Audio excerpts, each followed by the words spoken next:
A very good morning and a warm welcome to the newsroom, Jumbo Africa.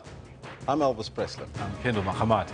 Now it's World Mental Health Day today, the 10th of October. But our focus is on government that approved a transfer of 3 billion rand from the National Revenue Fund to SAA, South African Airways, to allow the airline to meet its debt obligations to Citibank and, of course, avoid a default. Absolutely, and that's why we're asking you, get involved with this conversation. What do you make of the financial bailouts that the SA has got? Well, let me take a look at what you are telling us on the Twitter handle at SABC Newsroom as well as on the Facebook page. This one from Katlego says, kick out Dudu Muyeni and find new executives and management. We cannot solve SAA's crisis with the same people that caused it. We won't be playing with fire. Artin Mbene says, there's no financial crisis at SAA. There are criminals who are corrupting SAA and stealing. SAA bailout every time? Why? And this I can tell you, it's not the first bailout. There's more to come. No. But today is Mental Health Day, the 10th of October, it's World Mental Health Day. And of course, we're focusing on that. It falls on the Esidimeni arbitration, which is currently happening, started yesterday. Perhaps bringing some closure to the families that were affected. Let's hope that it does. I mean, because these are the ones that are out in the open, and we're going to find out though from you, do South Africans care enough about the mentally ill? We've given you 3 options, the yes, the no, as well as the not adequately equipped, and the people have voted. Yeah, 148 votes in. 26% of you are saying, yes, we do care. 22% of you are saying, no, we're not adequately equipped, especially the NGOs that were allowed to have these patients. And 52% of you are saying, no, we in South Africa do not care enough about our mentally ill. Let's see what's being said by you on social media. Kudani says, not at all. Agreeing with that 52%, saying mental health is like the deformed stepchild people keep locked in the closet. People don't even take it seriously. This one from Michael the Big M says, I personally think that we do, based on the medical help, the accommodation offered to the mentally ill, etc. Obviously, those patients must be brought forward. Now, those are your comments. Please keep them coming. We'll read them as we continue. And during the course of the day, of course, you can participate. But Oscarine, he scored a massive, impressive goal. That he did. That he did. Oscarine Masuluke equalizing for Baroka in the 95th, 96th minute of the match against Pirates. Well, there he is. He's been chosen to be the last 3 of this year's FIFA Puskás Awards. He's standing there, standing tall, looking to take the goal of the year across the world. Have you voted, is my question to you. Well, let's take a look. Michael Bigham says, yes, I did at FIFA.com, but at FIFA.com mustn't take us for a ride.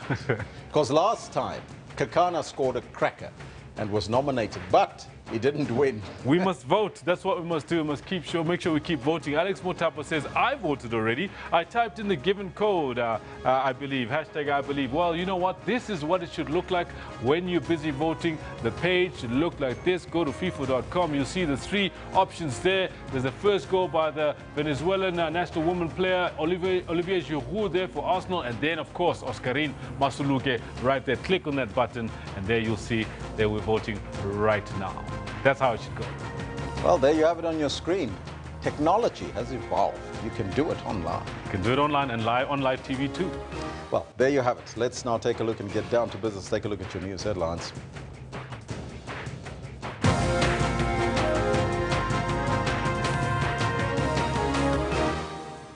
The families of the Life Esidimeni victims have stressed the importance of the former Gauteng Health MEC, Kudani Mashlangu, being part of the hearings. Over 10 people were reported injured and many more displaced in the worst storm to hit Gauteng in some parts of Mpumalanga this year.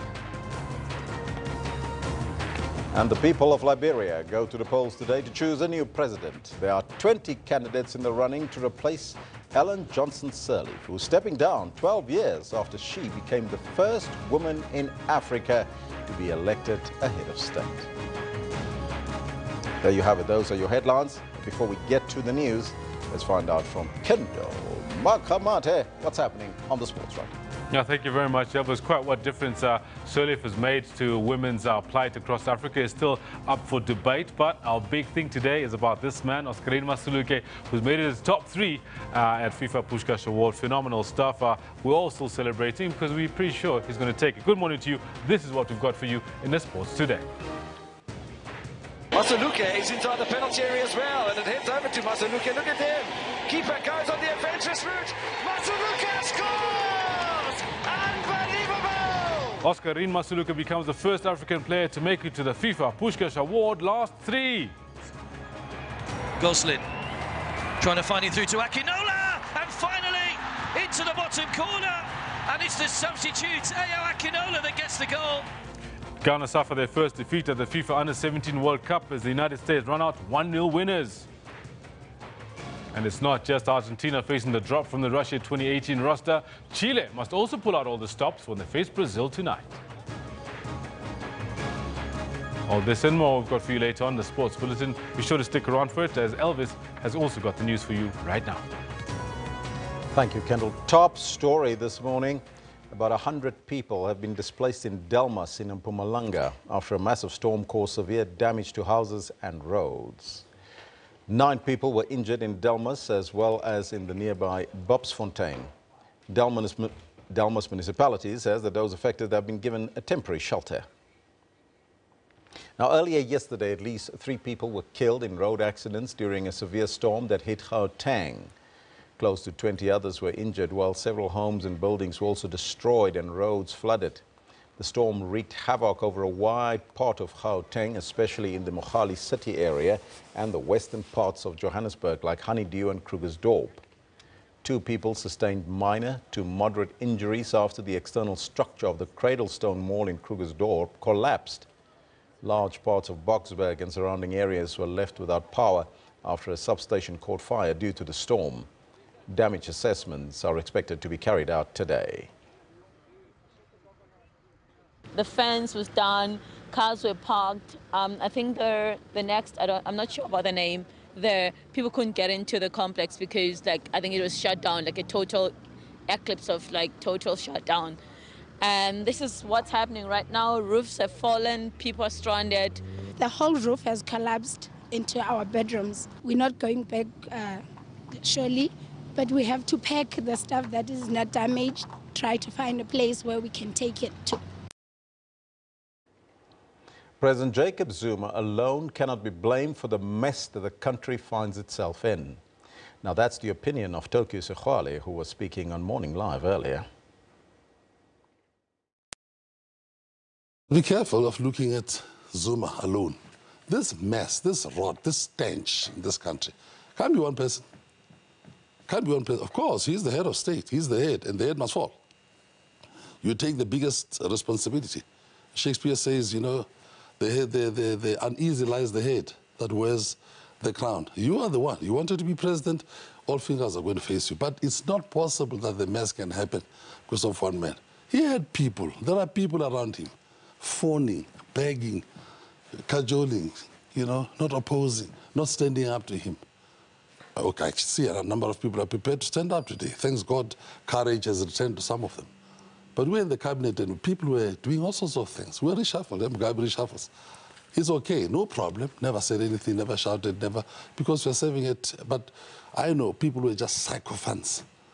People were just not prepared to criticize. People were just things were going wrong. Yeah. Not one man. So if the election is going to take place as we're going to conference and next year, blah, blah, New South Africa, including all parties, it must never happen that we have a situation where the person you are elected with employs you. The families of the life Esidimeni victims have stressed the importance of the former Gauteng Health MEC, Kwadani Mahlangu, being part of the hearings. Now, they've expressed displeasure with government that it has omitted her name from its list of 5 witnesses. They want her to be subpoenaed. The 3-week-long arbitration proceedings chaired by retired Deputy Chief Justice Dikgang Moseneke got underway in Parktown yesterday here in Johannesburg. 118 patients died after they were moved from the Life Esidimeni to various unlicensed NGOs across Gauteng. Diedrich Johannes Botha, Terence Mapea Kaba. Some of the victims of the Life Esidimeni tragedy, the number now escalated to 118. 108 of these patients were direct patients that had come from Life Esidimeni, and the 10 patients that died are people who died associated, I think, with the movements, the transfer, and the effects of the Life Esidimeni project. But the conditions under which their loved ones died too much to bear for the families.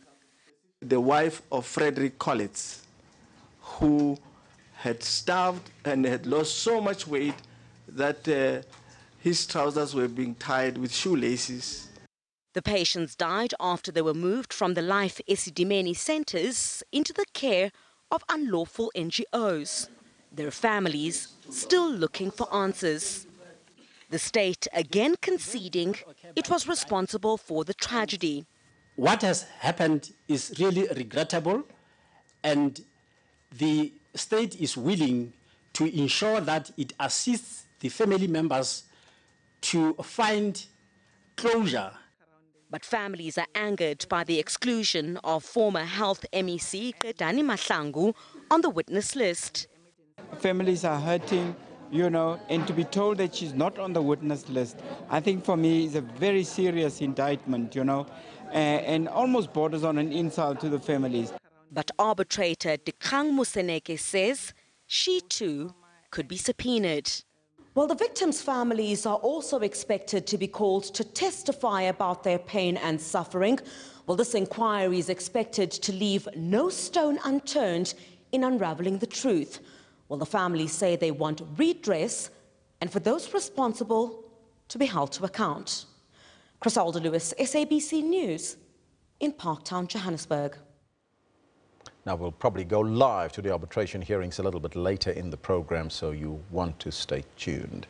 A memorial service for 18 people who were shot dead in Philippi East in the Marikana informal settlement on the Cape Flats will be held today at Ivuyuzeka High School in Lower Crossroads. Marikana Committee Chairperson Joseph Makeleni says they decided to hold the memorial service outside of Marikana due to security reasons. Meanwhile, Parliament's Police Portfolio Committee has called for urgent action from Mbalula, the Minister of Police, following the shootings. A new police chief was appointed and additional officers deployed to the area. Over the week, South African Police Service conducted operations in the volatile Philippi area, leading to the arrest of hundreds of suspects. According to a statement released by the SAPS, 1 man was arrested in connection with the murder, 59 for drug-related offences, 10 for carjacking, 177 for rape, and 11 for assault-related charges. Now, South Africa could find itself on the brink of a civil war if it does not address its problems. Now, that's the word from Advocate Vasu Gowden. He delivered the 7th annual Desmond and Leah Tutu Peace Lecture in Cape Town last night. 23 years after South Africa's first democratic elections, inequality, poverty, and unemployment have grown. And according to Advocate Vasu Gowden, these are some of the seeds for civil war. If you go back to 1993, on the eve of our elections in 1994, we had extreme violence in the country, and as you know, we were quite a polarized society, and we came very close to a civil war. This is depicted very clearly in a movie called The Bloody Miracle, which is a documentary around that period. And if we look today where South Africa is, particularly I sit on the Morane Commission, as you know, and we are dealing with political killings in KwaZulu-Natal. We've seen the killing of an entire family, not politically related, in the last couple of days. We've seen criminal violence in the country. And then, of course, more importantly, we have not dealt with, and this comes out of government statistics, unemployment, inequality, and poverty. Now, if you put all of these things together, this is a real cocktail recipe for violence, for civil war in the country. Gowden, however, says all of this could be avoided if more South Africans espouse to Tutu's values, which he described as the embodiment of civil peace. Tutu was amongst the guests at the lecture, 2 days after his 86th birthday.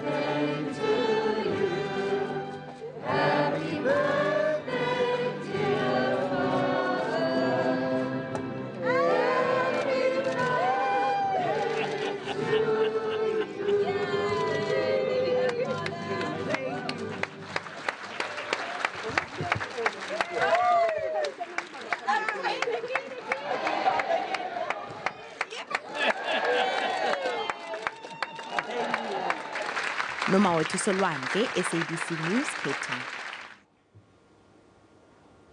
That's the art celebrating his birthday.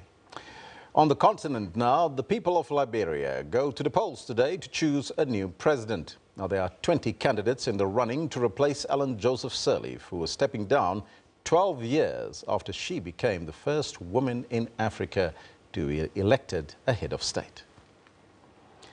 Now, the election could mark the start of Liberia's first peaceful and democratic handover of power in 70 years. Almost half of the population of more than 2 million people has registered to vote. Last night, President Sirleaf called on the nation to go to the polls peacefully. Voters will also elect 73 representatives to the House of Representatives. Official provisional results are expected within 48 hours, though the Electoral Commission has until October the 25th to issue its final confirmation of the results and to announce a runoff for the presidency if needed. That's your news for now. Let's now do some housekeeping and take a look at social trends. And we start off here, #storm.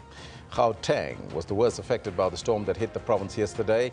It's believed that at least one person has died. Tennis ball size hail was spotted and businesses and homes were damaged. Some areas also experienced some flooding. A tornado was even spotted on the West Rand. Those are some of the pictures that you saw yesterday coming through.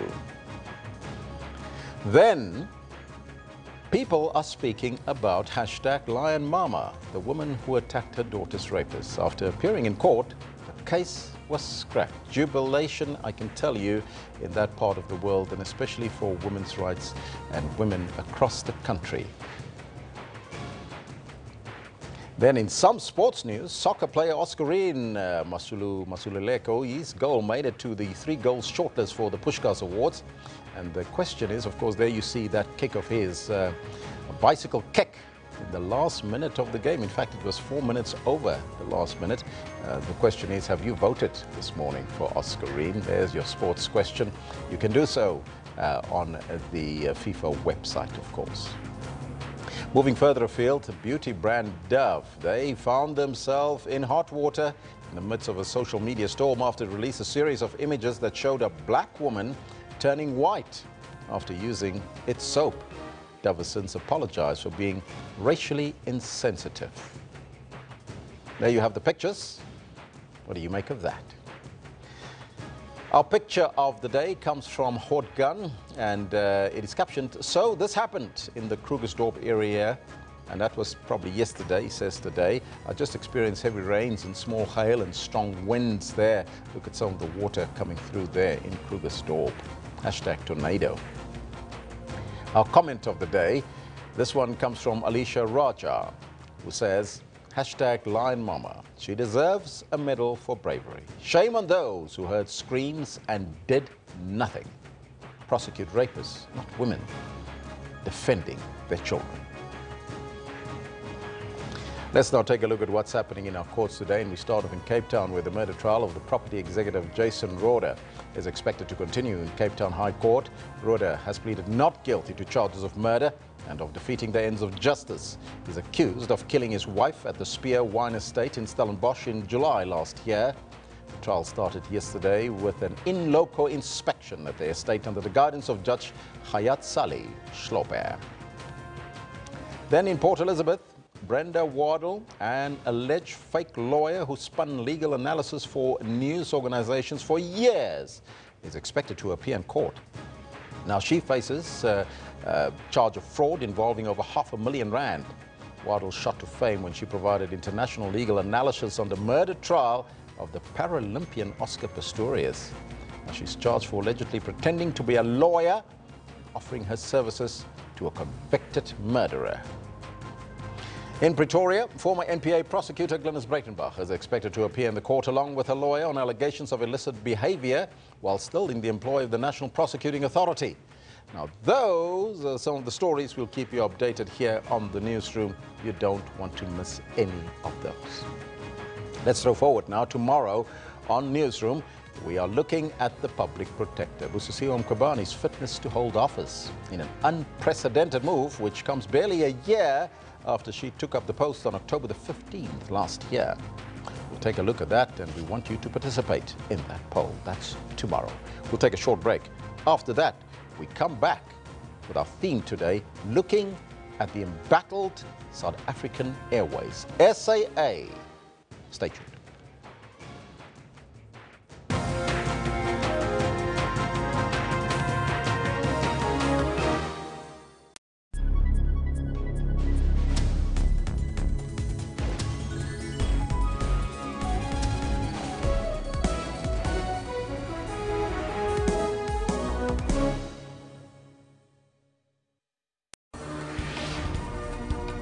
The Law Society has slammed notices sent to 4 universities to jack up standards or risk losing their LLB courses.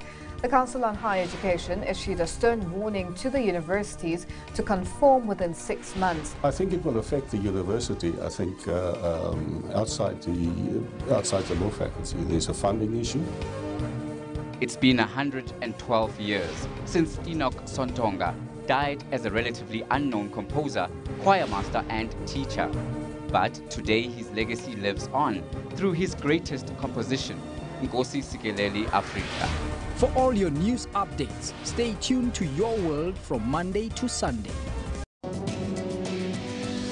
Well, today we discuss the general practitioner or GP. So the quality of the doctors coming through our medical schools is excellent. Your GP is your family doctor. Your GP is your first point of care. Who determines how much a consultation fee should be? We set up networks of general practitioners, and one of the conditions of the network was to agree to charge a certain fee. Specialists are specialists. We can't take away their role. We can't take away what they do for each patient in their disease entity. Our specialist colleagues as well don't appreciate patients coming straight off the street, as it were, to see them. They're highly trained. For health tips that will help you to adopt healthy living, catch Health Talk every Saturday from 9 to 10.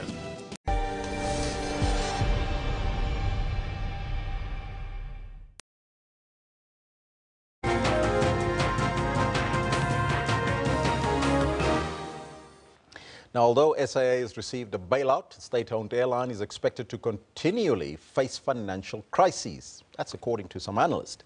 Last week, strikes were set to begin when SAA, the South African Transport and Allied Workers Union, served the airline's maintenance subsidiary with a notice of the intentions to embark on an industrial action following wage negotiation disputes. However, this was settled.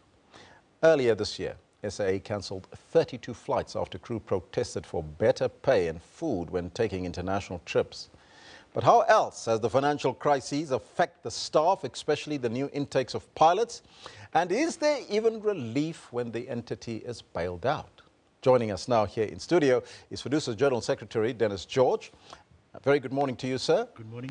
As well as Senior First Officer Peter Bopopi. He's a pilot. A very good morning to you, Mr. Good morning, Bopopi. sir. Now, first and foremostly, Mr. George, I want to come to you. Following the emergency bailout of SAA, we saw 3 billion rand being given to SAA.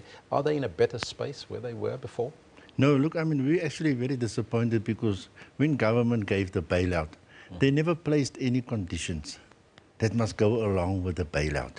You see, when a company like SAA has been in trouble, you know, for many years, about 19 billion rand of taxpayers' money have been used over the years to every time bail out SAA. And SAA's problems is a political problems. Why? Because the government want to appoint, and they do appoint, incompetent people to serve on the board. People that come onto the board that doesn't want the airline to excel, but what they must do, the airline must actually provide for them business opportunities to get contracts, to mark up things, to fly on routes where it's not profitable to fly on. So this company has been mismanaged in a serious way. And I mean, if you look at the current chairperson, her term was already up. The minister went and extended the term. So that kind of political shenanigans is a serious problem. I mean, from our side, we welcome the appointment of the new CEO. I think that he has it to change the airline. But the problem that we are faced with is the board and the current chairperson, you know, have to go. The current chairperson would argue that she is trying to transform SAA completely, not just from management perspective, but also from a pilot perspective. Your thoughts on that, and how does it impact on the airline? Look, the issue of, it's easy to use the word transform. What we are looking for is an airline that is sustainable, an airline that can give a return to South Africa. If you compare SAA with Telkom, Telkom pays the government a dividend of more than 800 million rand every year. That same money that Telkom gives the government has to take it and give it to SA. Where did Mrs. Dudu Miani qualify to be?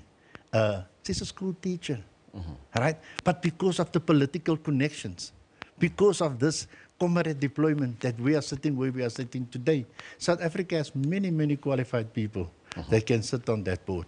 And sitting for 8 years on a board, and you still have the company like that in the situation, I mean, it's laughable. The financial crisis at SA, Mr. Bopapi, as a senior pilot, what does it mean to you, and is there a crisis, you think? I believe there is a crisis, and it is the mismanagement that we are talking about at the moment. This mismanagement hurts the cadets and the pilots that are coming into the airline, so to speak. Why is that? That is because that I'm a product of the initial South African Airways Cadet Pilot Program. This program was aimed at basically training pilots to a high standard, and I'm here to thank that pilot program for where I am at the moment. Unfortunately, this management of the airline, fortunately, has left SA in a position where they cannot support a number of their latest cadets. So there's about 65 cadets sitting at the moment that have been fully qualified. Unfortunately, the airline cannot provide them with jobs. I, fortunately enough, was provided with a job by SA Express. I worked for them for 2 years after I trained. And you must remember that SA paid our salaries. So at this time, with the restructuring that SA took, they were unable to assist the latest cadets because of the financial constraints. So if you cannot assist these cadets, they can no longer better themselves. And that betterment is required because that 2 years of training that I did with the Express molded me as a pilot. And it gave me enough hours to join SA. SA requires pilots to have 1,500 hours to join them. And unfortunately, these guys come out of flying school with 230 hours. So there is that gap there, unfortunately, that needs to be filled. And the feeder airlines, unfortunately, cannot accommodate us because they cannot afford us. So that's why SA has to pay our salaries, so to speak. And if you say they can't afford you, is the salaries too high for these airlines? When I say the feeder airlines can't afford us, what I'm saying is that SA used to pay us a salary to be on to be with the feeder airlines. So that was part of your contract of being a cadet. Once you had, there was a 2-year contract. After that, those 2 years, SA Express would take you. In essence, SA Express were getting a pilot for free. This is my own personal story. And it helps SA Express because it enables them to employ more people as well. Unfortunately, the SA cannot contribute to this anymore because of the financial constraints and the mismanagement of funds. So what happens is that SA says, look, we'll give you a license, and unfortunately you have to go fend for yourself and look for a job. Yeah. As a senior black pilot, we talked about transformation a little bit earlier with Mr. George, and this is what the current chairperson is suggesting, that transformation needs to take place and that the airline is still too white. Your thoughts on that, and is that a reality? Absolutely, I agree with you. It's a very good statement there that transformation does still need to take place. If you look at the cabin crew, they are completely transformed, which is a good example of what transformation should be like.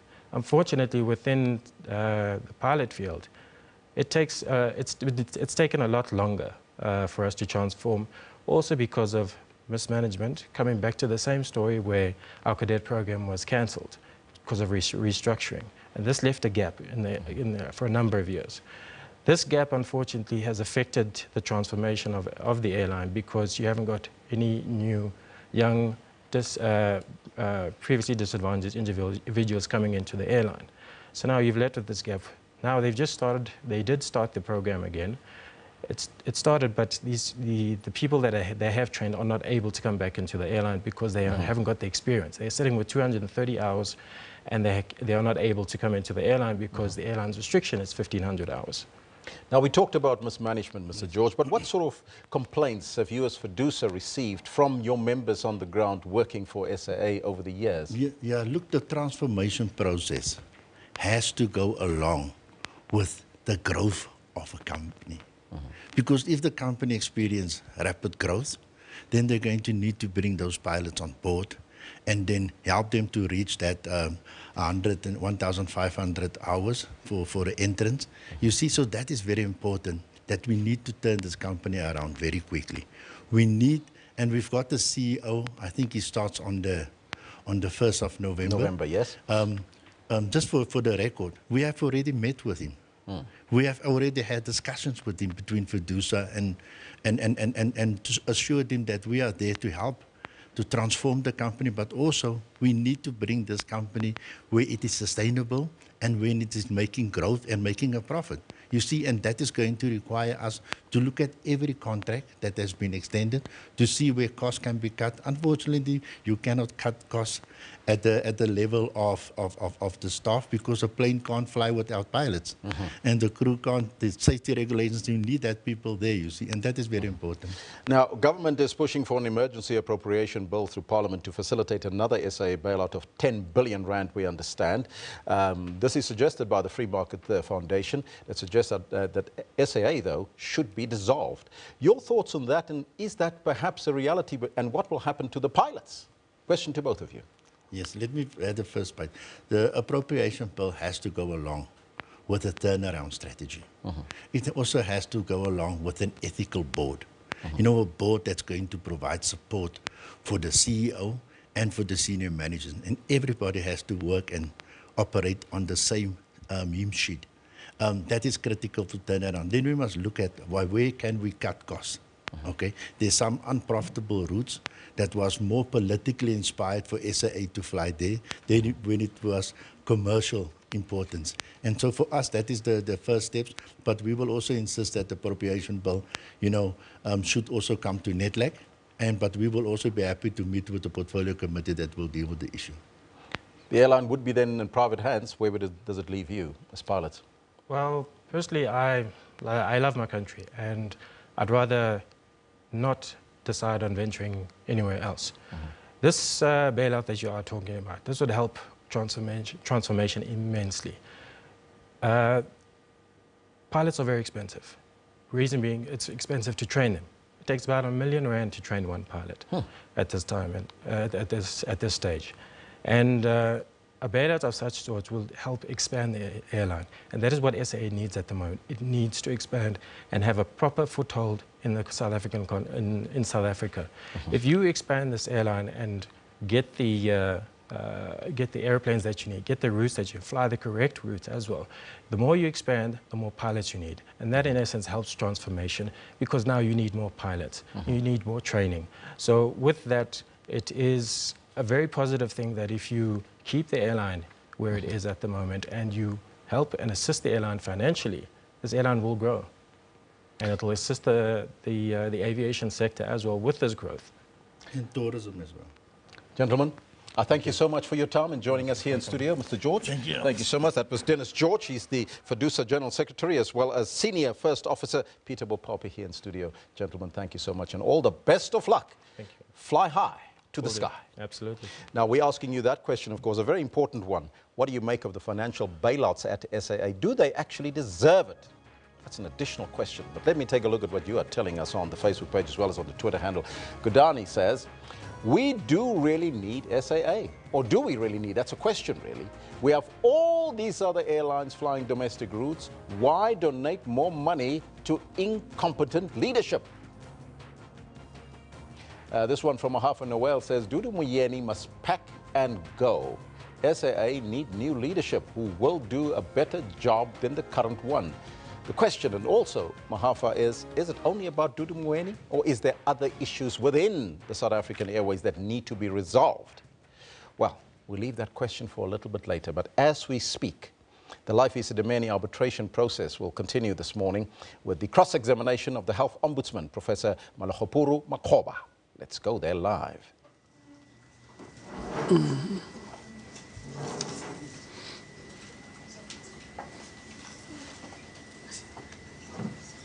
Advocate Witamo, your witness is not here.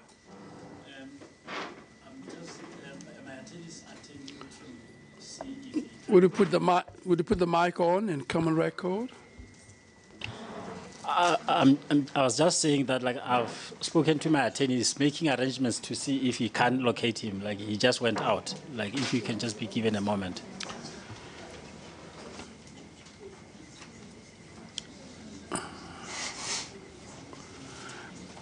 I am aware that your next witness is here.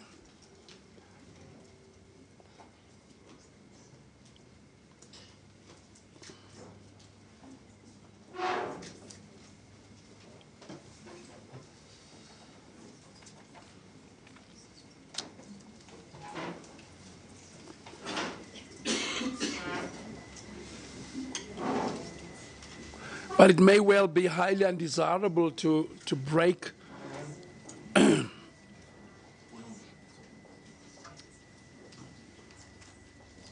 cross-examination at this point, and yet it's also important to preserve time. Is there any indication when is a witness expected to be here? I'm made to understand that, like, he's coming through into the room. As we're speaking now.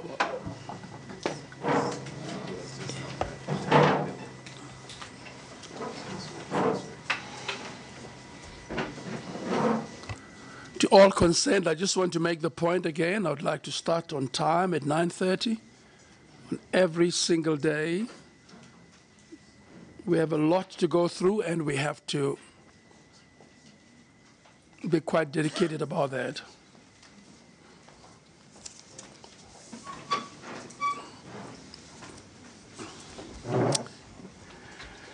Professor, good morning. And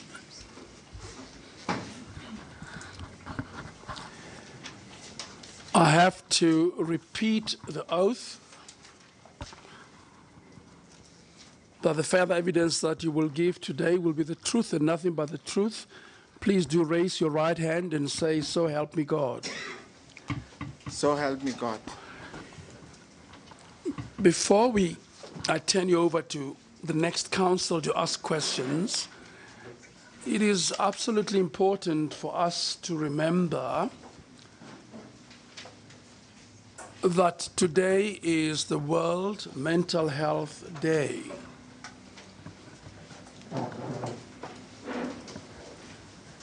It's quite an important day around the world to acknowledge and recognize, firstly, the humanity of people who are in need of mental care, health care, on account of their mental state. And the world round on this day recognizes that and remind all of us of the importance of looking after them in a way that restores their human dignity. So as we go through our proceedings today, let's keep that in mind, because in the end, a process like this is far more important than simply what compensation will flow from this. It's what lessons we might derive from it. And I thought it's just appropriate that we remind ourselves that not only us, but the whole world is alive to the importance of the protection, advancement of rights of people who may have disabilities that may derive from the state of, or from their mental state. Enough said about that, but I thought it is important to note and to mark that. We're going to go back to the process of cross-examination. Advocate Hasim, were you done with your cross-examination yesterday? Yes, I was, Justice Muslim. You were done. Thank you very much. And that immediately moves me to Advocate Groenewald. It's your turn to cross-examine. Thank you very much, Justice. Professor, thank you. As you heard, my name is Dirk Groenewald. I'm representing 3 of the families who have lost loved ones at the Cullinan Care and Rehabilitation Center. As a starting point, I would just like to thank you on behalf of the families for the work that you've conducted and for the report that you've compiled. I think that you have gave the families much hope in this process to clarify some issues and to give them some much needed information. That being said, Professor, do you have your report in front of you? You have a bundle. I know the report. Okay. Then it's good. I wanted to take you to chapter 16 of the report. That's pages 49.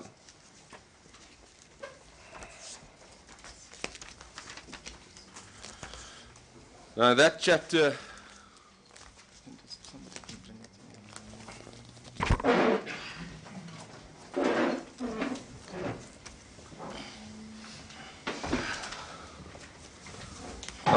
you deal with violations of Acts, Constitution, the NHA and the MHCA.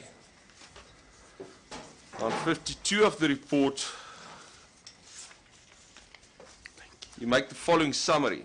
The expert panel, the OHSC inspectors, the Ombuds and the MSC found several contraventions of the Constitution, especially the Bill of Rights, the NHA, the NHAA, and certain sections of the Mental Health Act, contrary to fiduciary responsibilities. And then you also say that the accountabilities and responsibilities vested in all these acts and codes must be followed. Now, in fact, you also listed 4, if I'm not incorrect, 4 international treaties that was also violated. Is that correct? I didn't list treaties. I said that we belong, we are signatories to the treaties. Yes. I just need to clarify. Yeah. My purpose is solely to get clarity on certain issues. That's correct. I'm not here to trap you or to anything like that. But am I correct, sir, that your report confirmed that a number of human rights violations occurred? I can confirm that.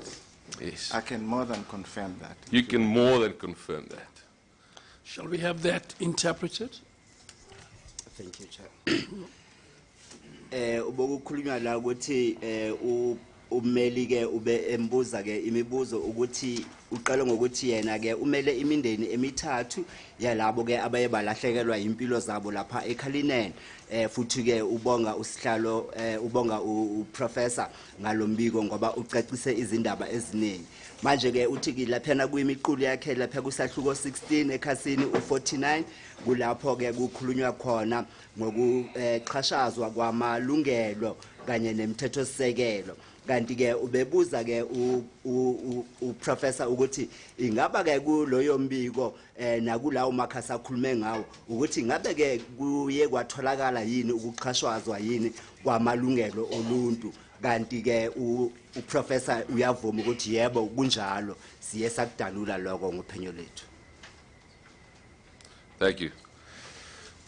Professor, you actually go further in the report and you state there that poor planning and implementation, including the methods and degree of consultation, access to information, transportation, general treatment, etc., of both the persons being moved from LE as well as the family members resulted in egregious violations of the right of persons to be treated humanely and with dignity. It's quite clear that you've made in the report, you've also made a distinction between the patient's rights that's been violated and the family's rights that's been violated. Am I correct? That is correct. Ubebuzwa umbuzo ke la ukuthi ukuya ngalokhu kuqhashazwa kwamalungelo ukhulumeke ngezindaba ke zamalungiselelo kokususwa kwabantu lapho ukusetshenziswa kwezithuthi nokuthi ke kuleyo mbiko ke ukhulumeke ngodaba lokuthi ke kuye kwaqhashazwa amalungelo wezigulane kanye namalungelo wamalungu wemindeni uthi yebo kunjalo.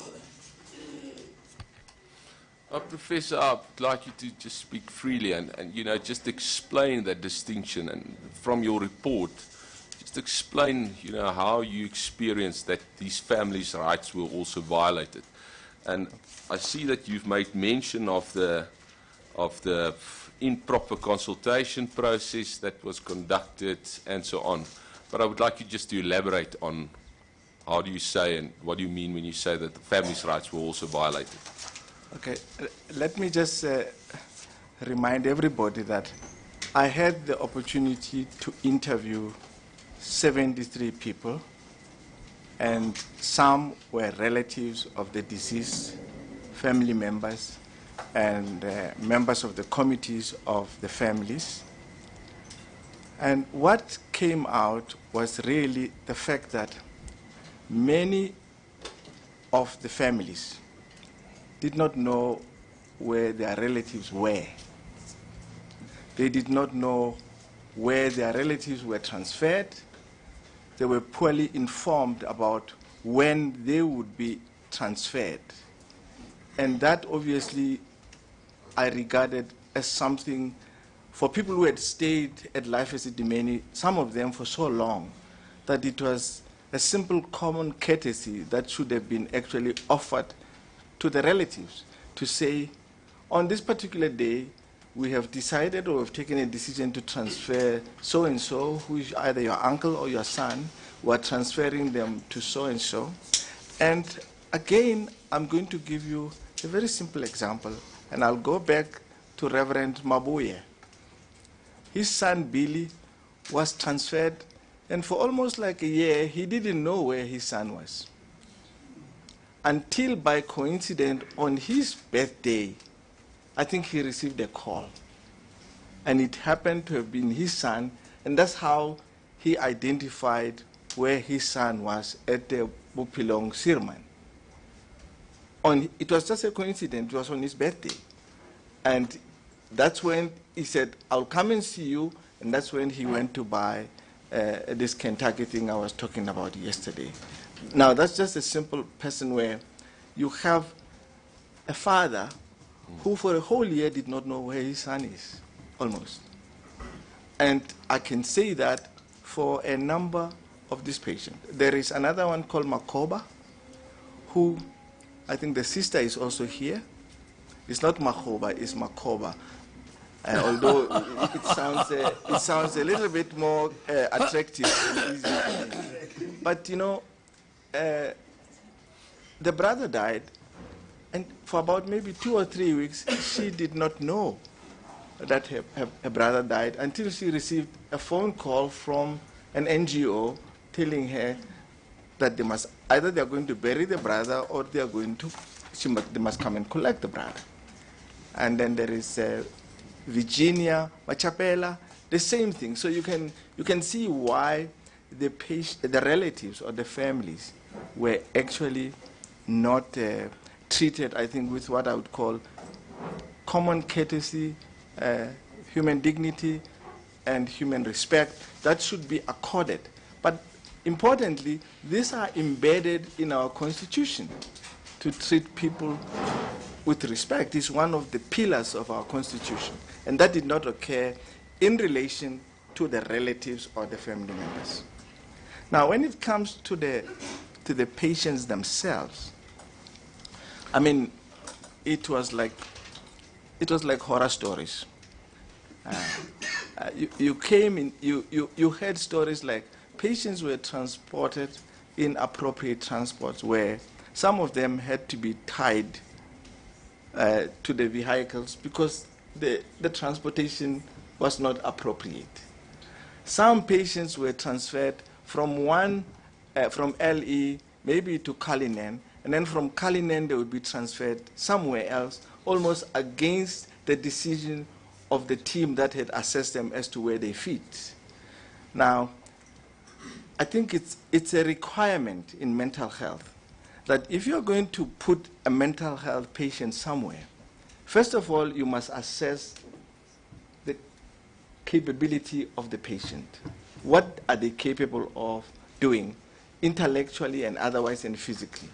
And then you must identify a suitable place that would befit their requirements.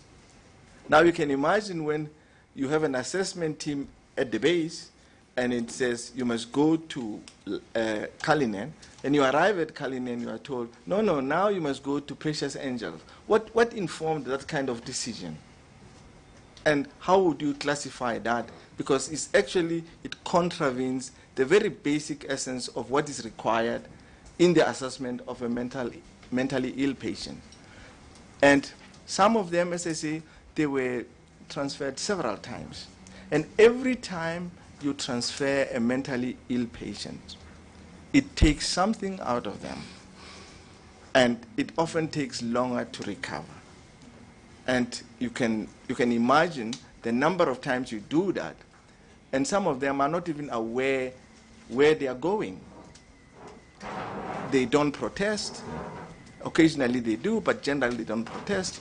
And basically, you are doing something against people who are so vulnerable, but as I say, they are silent and quiet in whatever they are experiencing, you don't know.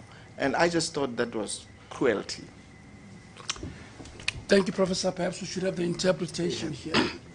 Yebo advocate bembuza ke ucela usolwazi ukuthi ke acacise kabanzi ukuthi usho ukuthini uma ethi amalungelo abantu aye aqhashazwa lapho kanti ke uprofessor yena uma uphendula ngokuthi yena uye wabuza imindeni namalungu emindeni walabo bantu abashonile nabathintekile wahlala nabo phansi wababuza imibuzo ngenkathi enza uphenyo lwabo kanti ke kulapho aye athola khona ukuthi iningi labo babengazi nokuthi ke imindeni ya amalungu emindeni wabo labo abagulayo ukuthi basusile babamekisa kuziphi izibhedlela futhi babengazi nokwazi ukuthi basusiwe lapho life Esidimeni kanti ukhulume udaba lokuthi abanye babo bokuabantu ukuthi sebahlele cishe unyaka wonke lapho Esidimeni kodwa ngenkathi ke bebesusa babemikisa kwezinye izindawo abaphathi baseSidimeni azange babe nalobo buntu bokuthi baye bazise imindeni yabo ukuthi ke basusa ke amalungu wabo noba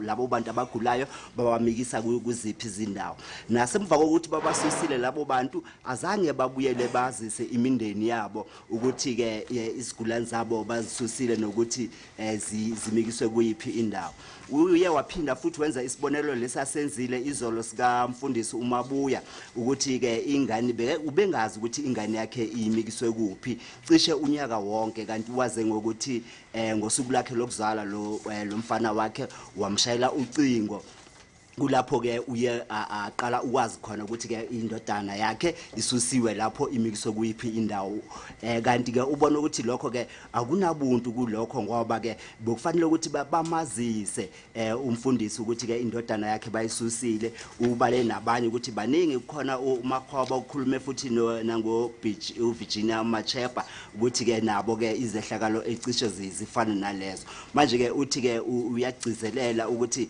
ngempela yena ubona ngathi azange kube khona ubuntu nje bokuthi bazise labo bantu ukuthi ke izigulane zabo zasuswa lapho zimikiswa kwenye indawo kanti ke futhi ukukhulume nangendaba ukuthi uma abantu abagula ngokwengqondo besuswa bemikiswa kwezinye izindawo kufanele ukuthi bahlolwe labantu kwenziwe ke lokho kubizwa ukuthi inhlolo khona ukuhlolwa ikhono ukuthi ukwazi ukwenzani ucabanga kanjani iziphi izinto angakwazi ukuthi azenze nokuthi yipi indawo efanele ukuthi ke amikiswe kuyo akwazi ukuthi anakekelwe kangconywana kanti ke futhi nodaba lokuthi labantu mebesuswa njalo behanjiswa babengatshelwa nabo ukuthi bayasuswa nokuthi bamikiswa kuphi kanti ke umuntu ogulayo konke lokhu kuyamthinta engqondweni futhi ke lokho kwenza ukuthi ke acindezeleke kubhebhethikisene nesimo sakhe sokugula kwengqondo kanti ke uthi ke lezo ke ezinye zezinto ebezikhomba nje ukuthi ke bokuchashazwa amalungelo oluntu wenze isibonelo ukuthi ke kukhona lapho abanye ke labo behanjiswa ngemoto ezingafanele abanye bebeboshwa lapho kanti lokho ke ukuhlukumezwa kwabantu kuyakhomba yizo izibonelo azenzayo ukuthi ke kuyakhomba nje ukuthi amalungelo abantu nangempela ayiqhashazwa. Thank you. Professor, in respect of the fiduciary duty, you stated that ineffective leadership and direction was lacking in the process of transfer as monitoring and control occurred post the events and there was poor response towards further occurrence of deaths. Do you mean thereby that notwithstanding complaints and notwithstanding this already being identified as a crisis, there wasn't any crisis control or lack of crisis control? I think they didn't actually realize that there was a crisis. I think you remember when Jesus Christ was on the cross and he said, Father, forgive them for they know not what they are doing. I think it was a situation similar to that. They did not seem to have a clue as to what they were doing, whether they were in a crisis or not. That's how I would put it. I'm not a Bible reader, but I used to go to Sunday school in my childhood. Yes, Professor, I was just about to say, with a string of medical and science degrees, it's refreshing to hear you call the Bible to assistance. It comes from Sunday school. I'm glad you remember that. Yeah. Umbuzo ke ubebuzwa la ukuthi ke manje ke ukuya ngalezo zeqwayiso ezabakhona kulabo baphathi ubecelwa nje ukuthi achaze ukuthi kusho ukuthi ke bona azange bakuthathele ekhanda ke lokho ukuthi bayakwazi ukuthi babhekelele lolo hlelo uprofessor ke yena uphendule ngokuthi hayi nami ngibona ukuthi bona baye bakushaya indiva azange bazathathe izeqwayiso nezeluleko bazinikezwayo kanti ke wenza isibonelo lapho ke ngoJesu ukuthi ngenkathi ke beshayelwe esiphambanweni lapho ke wathi baba baxolele ngoba abakwazi abakwenzayo uthi bekuyisimo cishe esifana naleso. I just note there in the same paragraph you actually stated that the plan and the project plan was unsigned and therefore not approved by relevant authorities. Is that correct? That's the document that we were given. I never saw a signed one. And there was always a contestation whether this was a plan or it was just something that was cobbled together. I think there were many people who wanted to see a plan who would have evaluated it. I think including Section 27, they never saw a plan. So there was an issue. But what for me is important was whether you saw a plan or not. When you interrogated people to give evidence, there was such a disparity between what was happening on the ground and what would have been written in that sketch, if I may call it. I don't call it a plan, it was a sketch. So there was a huge difference between what appeared to be on paper and what was happening on the ground. And the question is, if you are looking for evidence, do you believe what is on paper or you believe what you see and that people have experienced? And I chose the latter. That, and because I was interviewing a diverse group of people that I knew would never have caucused or gossiped together, I had to rely on their word and their evidence that they were speaking the truth. Ubebuzwa ke ukuthi manje njengoba bekukhona lokho uhlelo le project plan uprofessor makaphendula uphendula ngokuthi yena uzwile ngayo kodwa akaze abone ecikiciwe kanti ke ngenkathi ke yena ebona lokho ubone ngathi kuyisketch nje kuzibhalelwe nje akabonanga kuhlelo ngoba ke kukhona izinhlangano bezifuna ezicele ukuthi zibone leyo project plan ukufana ne section 27 kodwa ke azange bayibone kodwa engikushoyo futhi ukuthi mina ngibone ukuthi lokho obuquketho kuloyo mqulu obubizwa ngokuthi uhlelo bokungahambelani nalokho obokwenzekayo kulezo zikhungu ingakho ke mina bengibona ukuthi lokho akuyona uhlelo obufanele ukuthi lungasebenza kanti ke ukhuluma futhi ngokuthi ngiye ngabuza imibuzo abantu abahlukahlukene abantu engicabanga ukuthi bebangakaze babonane noma bakhulumisane ngaphambilini iyo ke indlela engiye ngayisebenzisa ukuze ngikwazi ukuthi ngiqokelele ulwazi. In fact, just to complete, I think Mr. Museno, who was supposed to be the project manager, who has given oral evidence, I think it's contained in the report. He makes the point that when he read the plan, it read like a cost analysis rather than a plan. So you bring somebody to come and actually manage a project, and the person tells you, this doesn't look like a proper plan. So there were difficulties, I think, for many stakeholders about the so-called plan that appeared.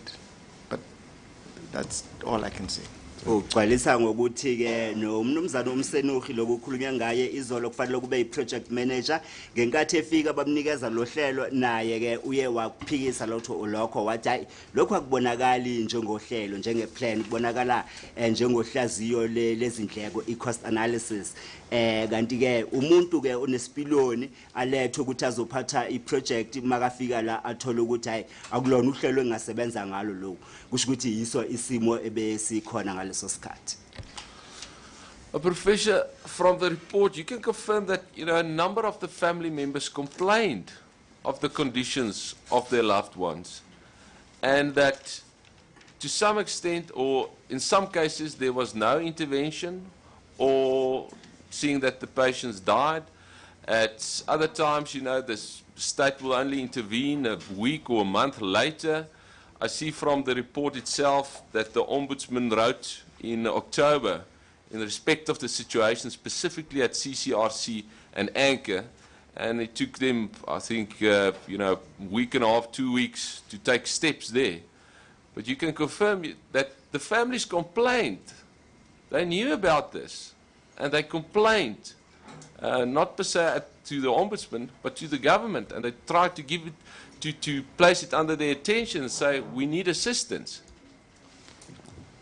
I think that is correct. I think the response was often, I think, not quick enough. Just like I think yesterday we spoke about how they financially resourced some of these NGOs where they went to them, requested them to provide a service, and did not pay them. And some of them had to go in fundraising. Some actually supported the patients from their own money and the money of their families. And I can quote an example of Anchor. I think the person who ran Anchor is a lady who belongs to a church process, and she had to go and raise money in order to support the patients that had come to her NGO. So, yes, I think patients complained. The response was often very slow. But also remember that relatives actually had a relationship with Life Esidimeni. And I don't want to paint Life Esidimeni as a paradise, but they did have a common understanding between themselves and Life Esidimeni. They knew what to do, and they knew who to contact, and often that relationship appeared healthy. When they were told that their relatives were going to be transferred, they wanted to actually examine the places where they were going to be transferred, and they were not given the opportunity to do so, to go and actually see where is my uncle going to be transferred. And later on, I think there was a family committee that was also requested to go and look at these NGOs. They went to about 6 of them, and they found them woefully inadequate. And that was actually reported. What was done about that, I think only God knows. But there were all these processes or signals coming from different angles about, I think, the problems that were existent in the NGOs that were reported. Now, I do agree that in terms of the CCRC, this is a very special place. And like many special places, when they succeed, they succeed very well. And when they fail terribly. Now, you would have known that CCRC is a rehabilitation center. It's not really classically a hospital. It's a rehabilitation center. And it hosted 3 NGOs. One was called Life Disciples. The other one was Siabadinga. The other one was Enco. And all of this, when they came, they obviously compromised the governance of that rehabilitation center. They also compromised the human resources in that center because they had to be deployed. They compromised the budget of that resource center, such that at one point or another there was a strike. The medical services or the health services were also compromised because they are thin on the ground and now they needed to be stretched to look after all these other people that have been. And also, can you imagine a state institution goes and harbors an NGO within state grounds? What were the legalities that they went through? And then one of them, they discovered that actually it has no license, but it's on their ground. So we have those kinds of things like that. Go ahead.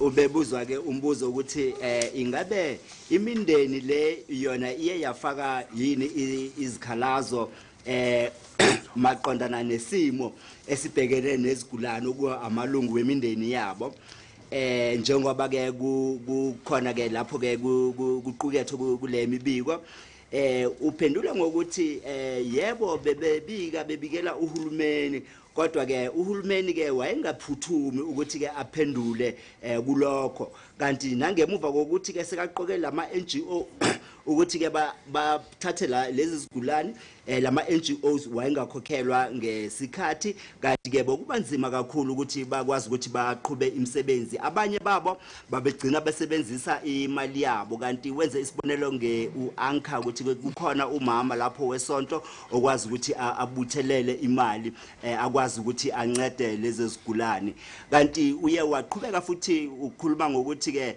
imindeni yezigulane bese inobudlelwane ne-life Esidimeni ize bekungeyona indawo engathi bokungekho zinkinga kodwa okusala bebanobudlelwane bebazi ukuthi kufanele ukuthi baxhumane nobani uma befuna ukubona imindeni yabo manje labo bantu mesebesuswa lapho bemikiswa kwezinye izindawo kube nzima kakhulu ukuthi bakwazi ukuthi ke bazi ukuthi amalungu wemindeni yabo ikuphi kanti wenze isibonelo nge-rehabilitation center eseKhalinen ukuthi yona indawo ekhethekile kodwa ngendaba ukuthi kuye kwalethwa abantu lapho lokho kuye kwafaka ingcindezi enkulu kubasebenzi nakwimisebenzi yabo ngendaba yokuthi ize bebenza kahle imisebenzi yabo kodwa ke manje uthola ukuthi njengoba imisebenzi sowandile nabasebenzi labo bancanyana kufanele ukuthi ke bazame ukuthi ke bazandise babone ukuthi bayenza kanjani imisebenzi uthi ke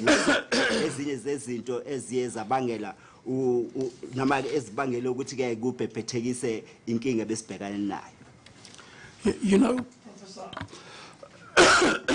I know Advocate Groenewald is on a course, but this rings in my head every minute when I look at your interview and your discussion with the MEC. I can't get to the root of it. What was she doing? What drove her in the face of all of these warnings by experts, by head of clinical departments, by families, by the very manager of the project she appointed? who talks about a costing plan rather than anything else. And by all of the indications around her, and she still pushes through when the risks appear so ominous, at least from your interview with her and all the objective facts around. What was it? Did she tell you what drove her so hard to want to do this?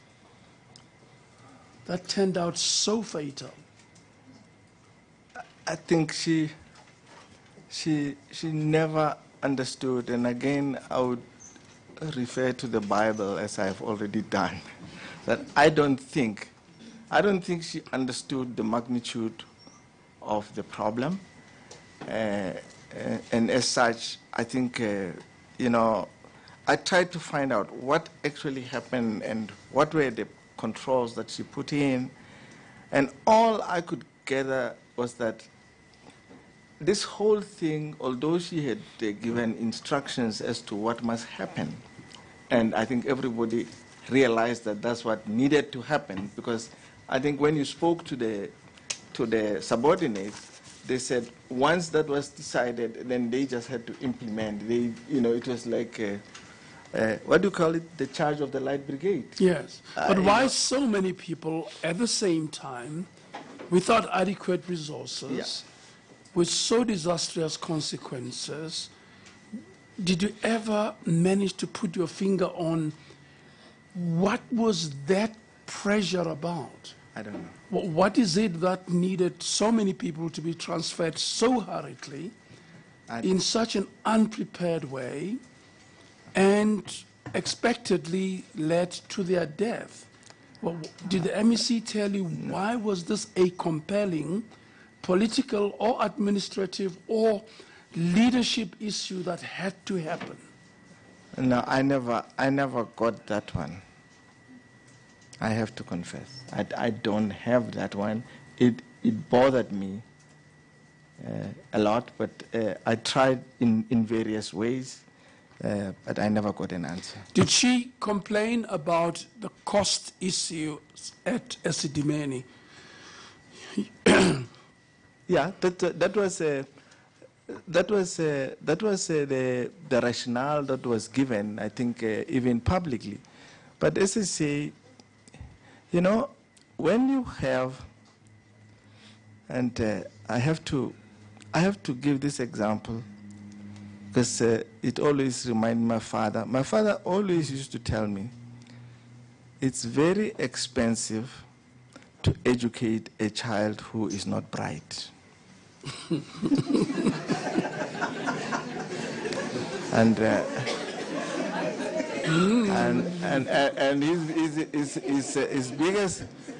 his biggest advice to me was never to marry a woman who is not bright either.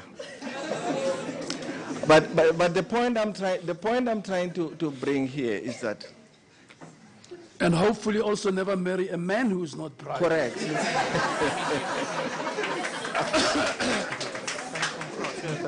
But I think the point I'm trying to make here is that people who were at life as Esidimeni, they were classified as patients of the state. And I cannot, for the hell of me, understand where you classify people under a constitution, directive, or principle, and you think that you can maintain their life on the cheap. That, to me, if the Auditor General had said that, your books are not balancing, I think any Auditor General, if any considerate person went to the Auditor General and said, look, I've got a group of mental ill patients that I knew, can we organize the budget in a particular way that would allow us to look after this people? I think auditors would be able to listen to that. But to go and choose the most vulnerable people to do your cost cutting without actually thoroughly interrogating it, I just thought that was also not appropriate of them. But But to think that, as I say, you can look after vulnerable people on the cheap, if ever there is a lesson, we have to learn that. Because if you're going to pay, say, 100 rands a day or a month at the NGOs, you know, you're paying 2,000 rands per patient at Vescopis. Now, this whole cost-cutting thing has just gone out of the window. From the time when they started to close the NGOs, 6 of them were closed even during the process of investigation. And they were being transferred back into hospitals like Sterkfontein and Vescopis. And once you went there, the amount of money you're going to pay is 4 or 5 times more than what they were paying at Life Esidimeni. So it didn't make logic why you could afford to pay that, but you couldn't have just maintained it at Life Esidimeni. And I'm going to allow our esteemed interpreter to make this point. There's quite a lot. We can hand it over back to Advocate Grunewald. It's just something that worries me, and I remember it in my shower this morning. I remember it again in my trip here. Why? I mean, that is the big question. Why? And we have to try and get to understand that.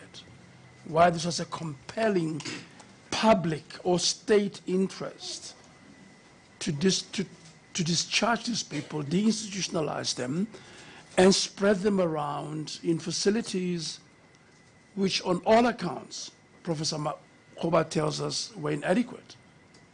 Anyway, we will have to come back to that point at some other time.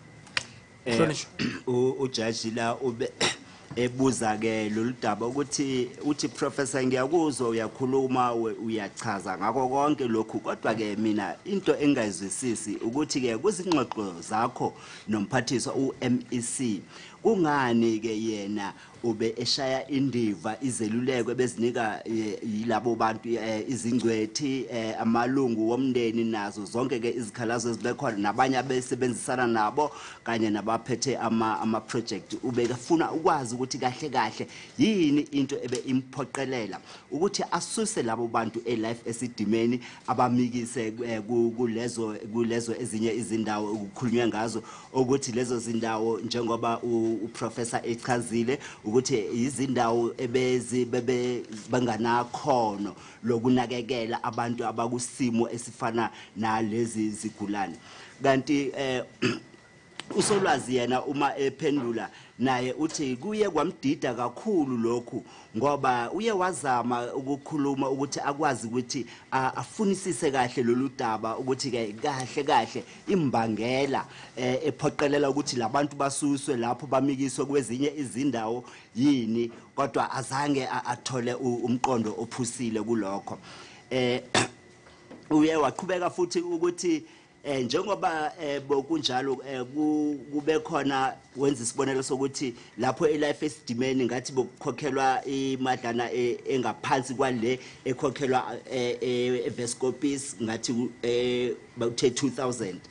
Manje ke wayengazwisisi kahle ukuthi kungani ngoba le bekukhokhelwa imali encane kodwa bona bathi bafuna ukonga imali kodwa bagcine sebakhokha imali eningi le kulezo zibhedlela ezifana neVescopis neSterkfontein.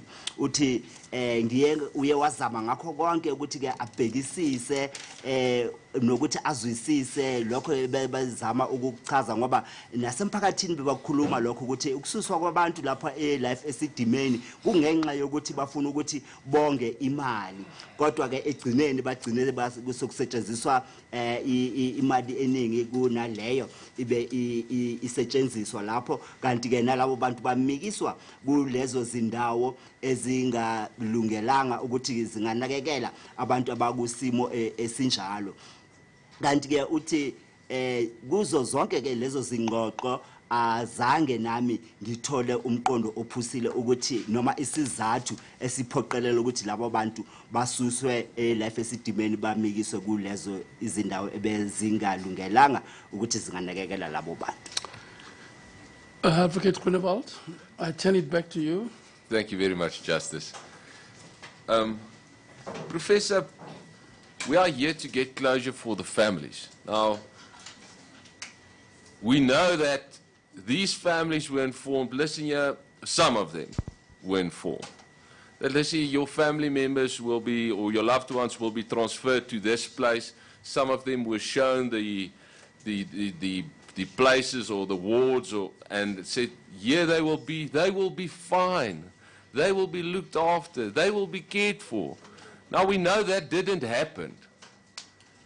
And you will agree with me that the state lied to these family members.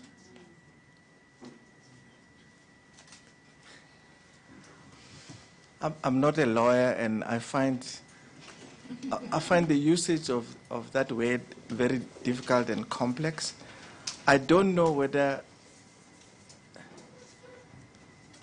they lied or whether they were incompetent. I really don't know. I think there's a big difference between those two. So I'm not able to really, lying is a deliberate, intentional process, and I don't think that there could have been such an intention. Incompetence is often subconscious and not deliberate, and I think there was just general incompetence across the system, and when signals were made available, they were not read in the proper way.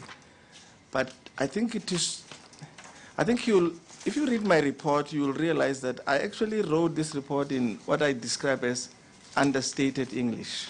I didn't write it like a direct South African English. I had to appeal to my other linguistic abilities to say it must have a meaning, and it must create people who read it to be imaginative, rather than to simply say this is this in black and white. I never wrote the report that way.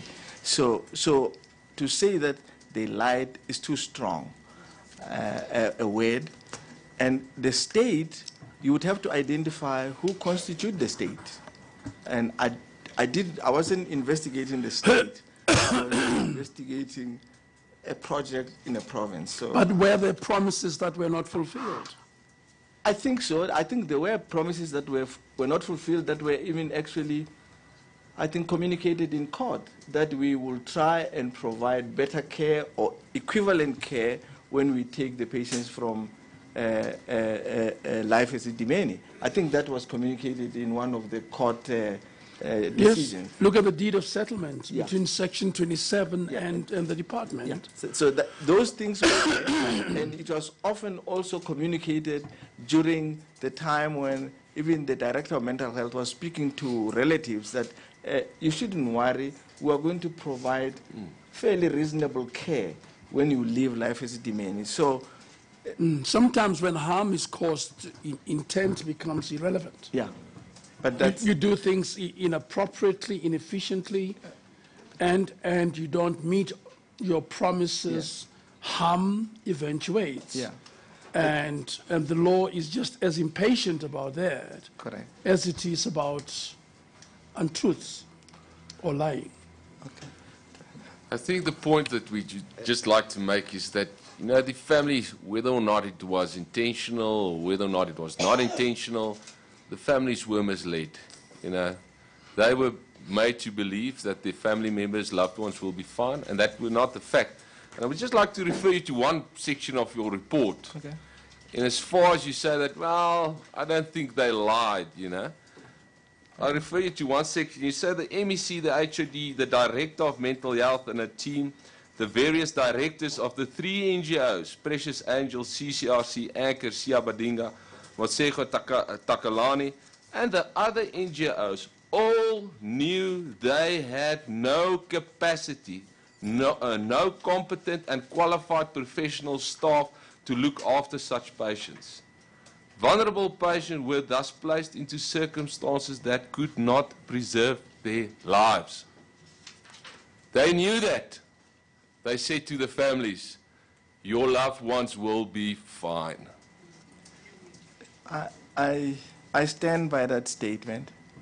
Perhaps maybe to put it in gentler English, I would say they were economical with the truth.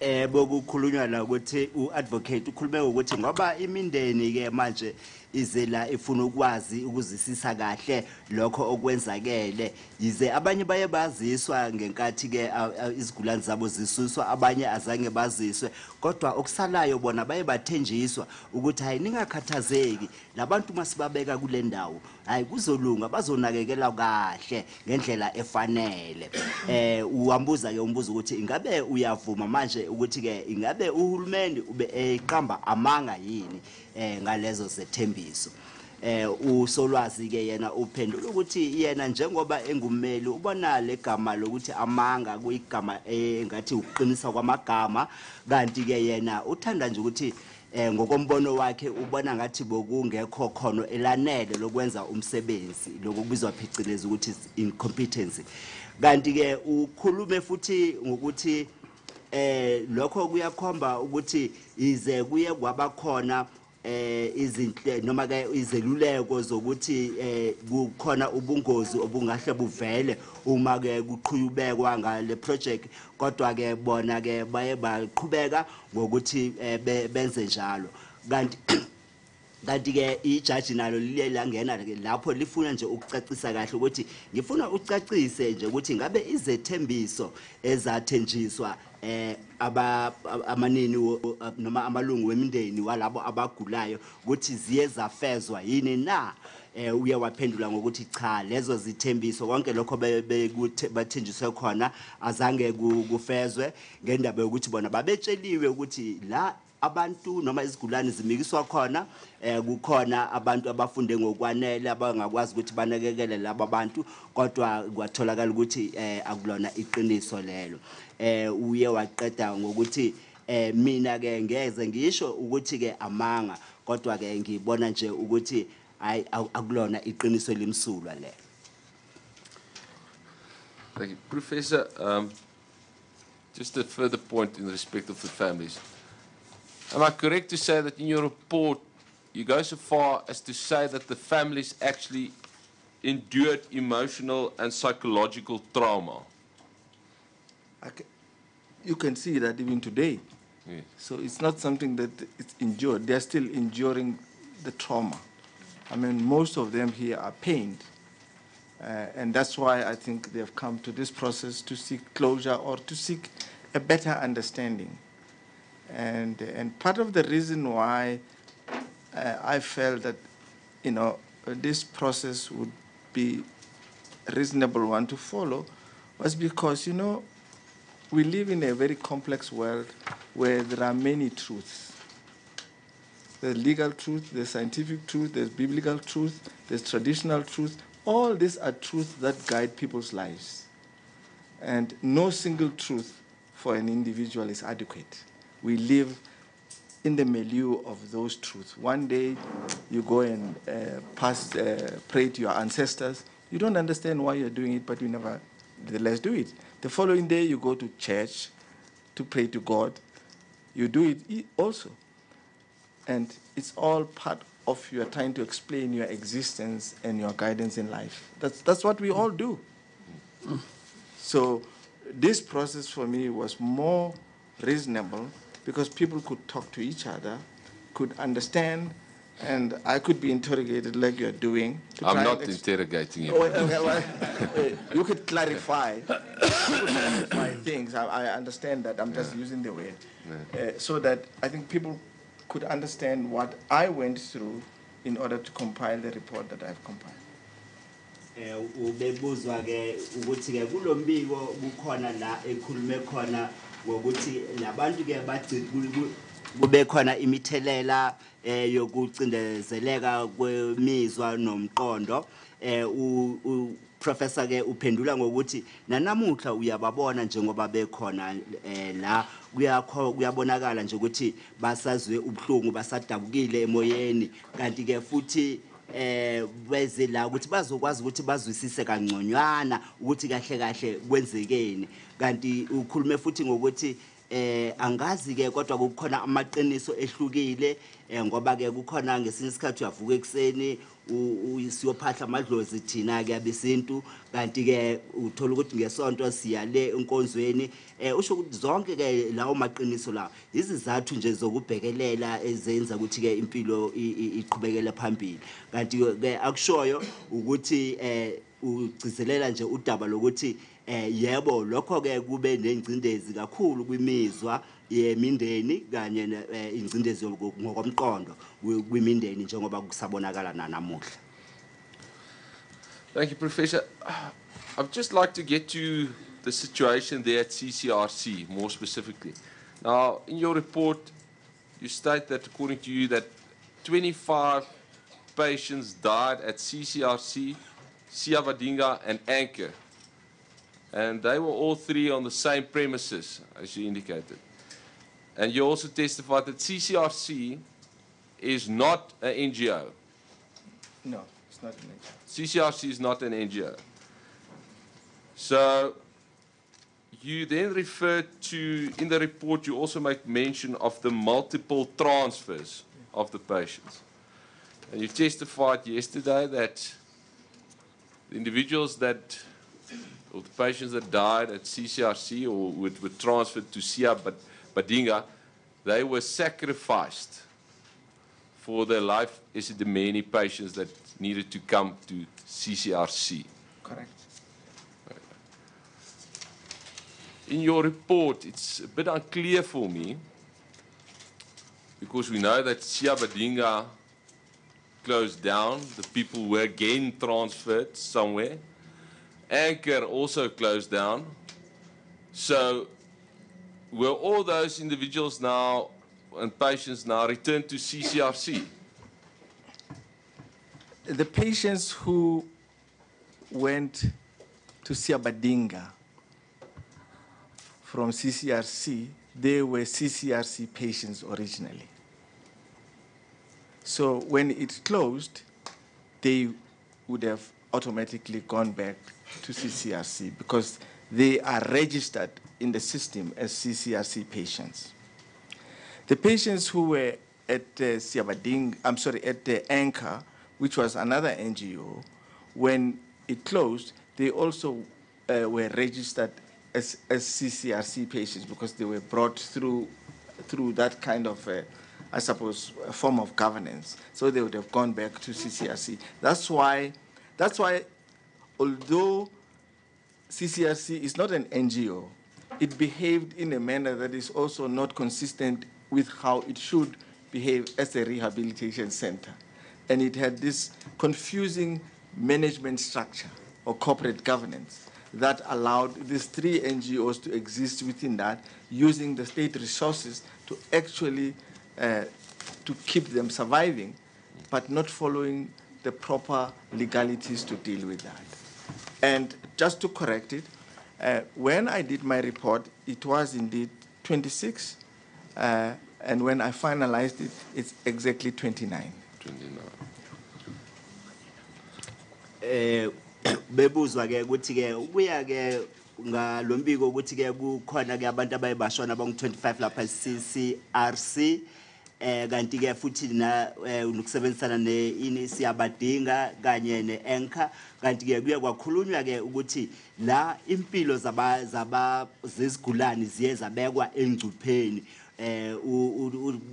uyabuza ukuthi ke ingabe bekasho ukuthini makasho lokho uthi yebo ngiyavumelana nalokho okushoyo ngoba ke uma sesibheka ke lezi CCRC yona rehabilitation center akuyona NGO kodwa lamanye ama NGO nawo asemagcikeni wayo iyo into emdida kakhulu ukuthi kuza kanjani ke ukuthi ke kuyahambisana yini nomthetho izinto ezifana nalezo kodwa ke okusalayo yiso ke isimo ukuthi besinjalo futhi ukhuluma nokuthi lezi zigulane njengoba zisuswa ke zimikiswa ke kulezi lama NGOs bona bekuyizigulane ezibhaliswe ku CCRC ingakho ke ngenkathi ke zivalwa ke babuyisela ngapha kanti ke futhi ke lokho ke kubona ngathi ke ukubhekelela leso simo ukubhekelela ukukhuculula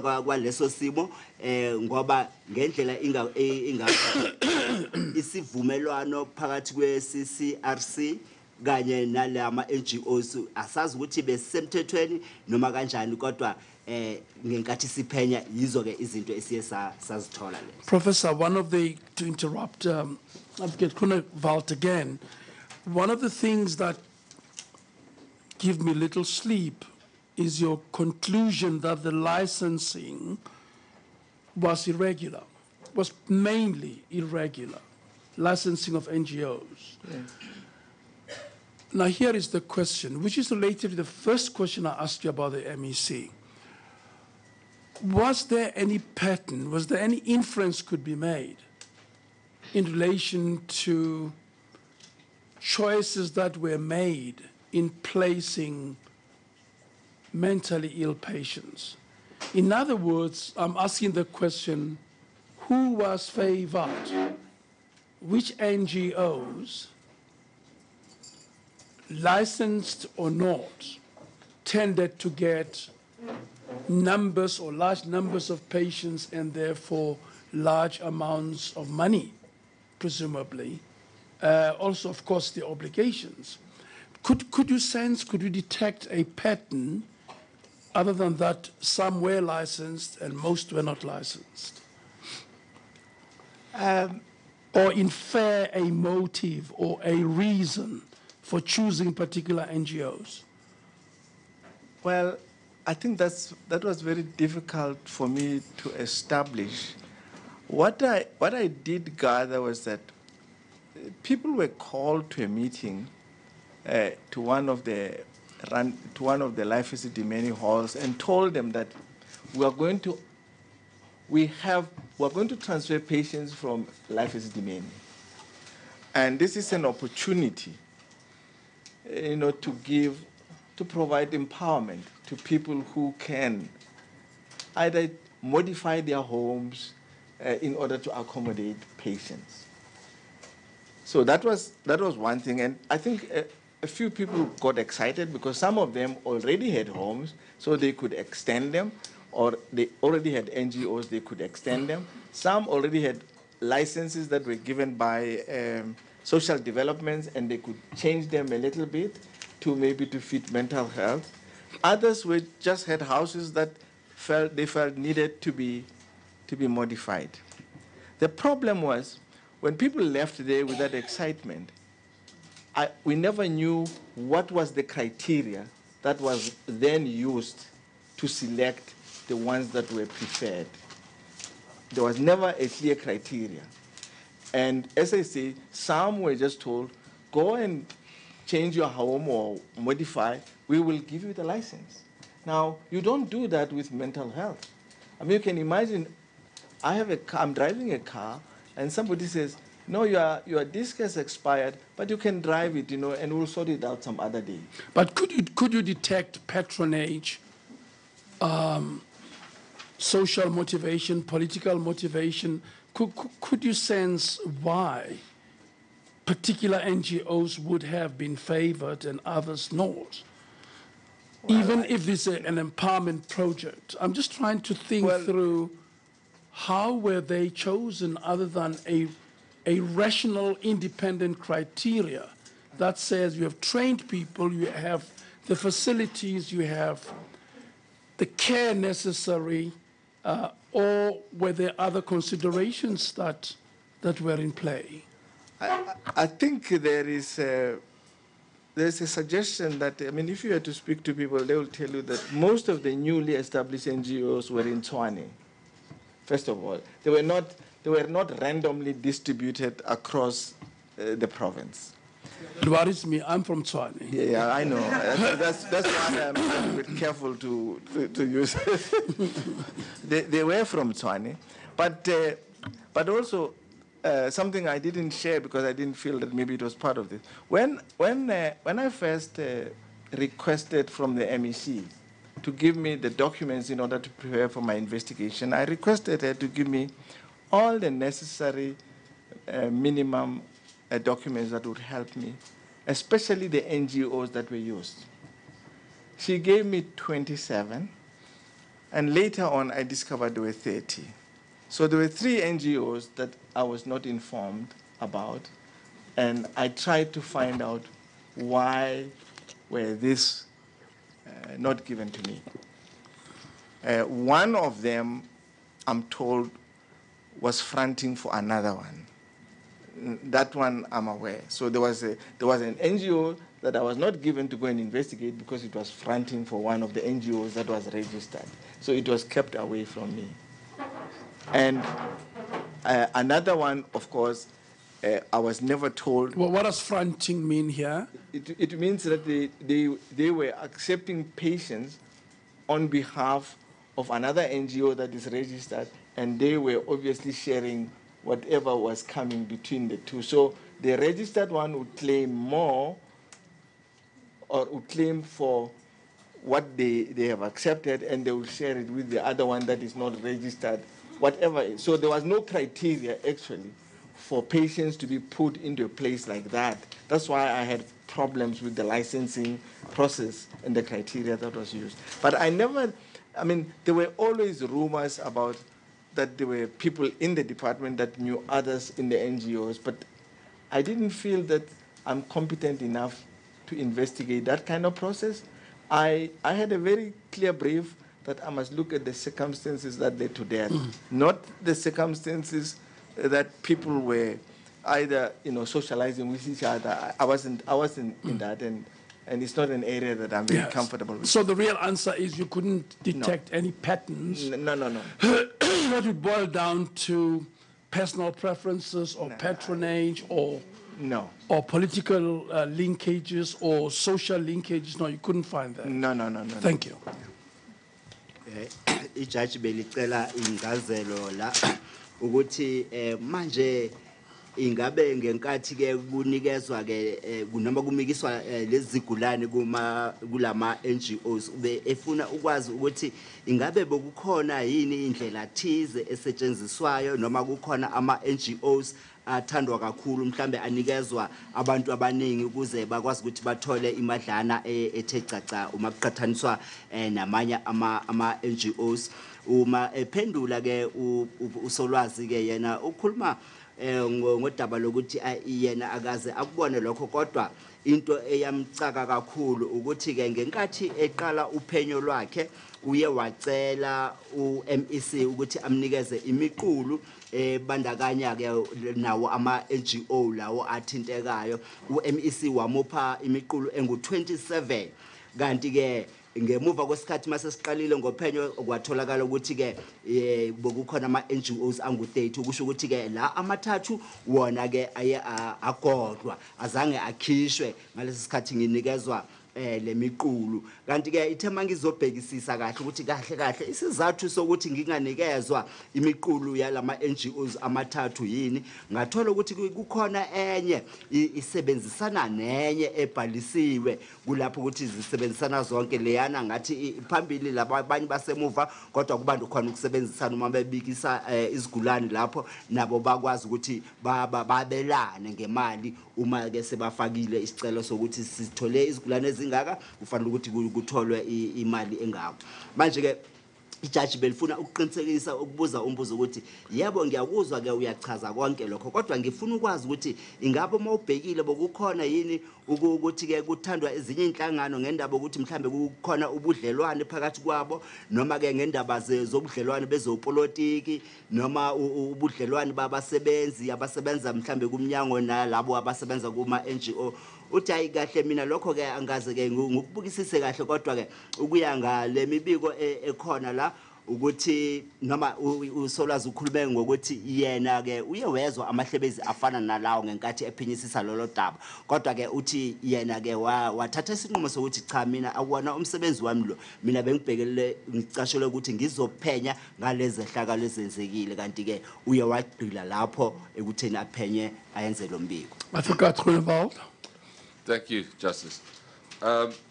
Professor, your report, there's uncertainty as to patients that were transferred to Sia Badinga And then again back to CCRC, where the deaths occur. Did it occur while the people were still at Siabadinga or when they returned to CCRC?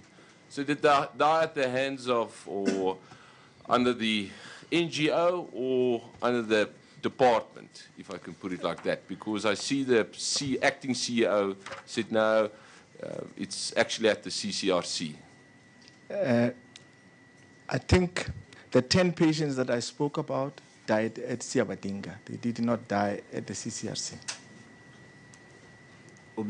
Ubebuzwa ke ukuthi ke lezigulane ngabe ke zishone kuphi eSiyabadinga noma eCCRC uphendula ngokuthi labo abayishumi engikhulume ngabo bashone eSiyabadinga hayi eCCRC. Do you know when the patients were transferred back to CCRC?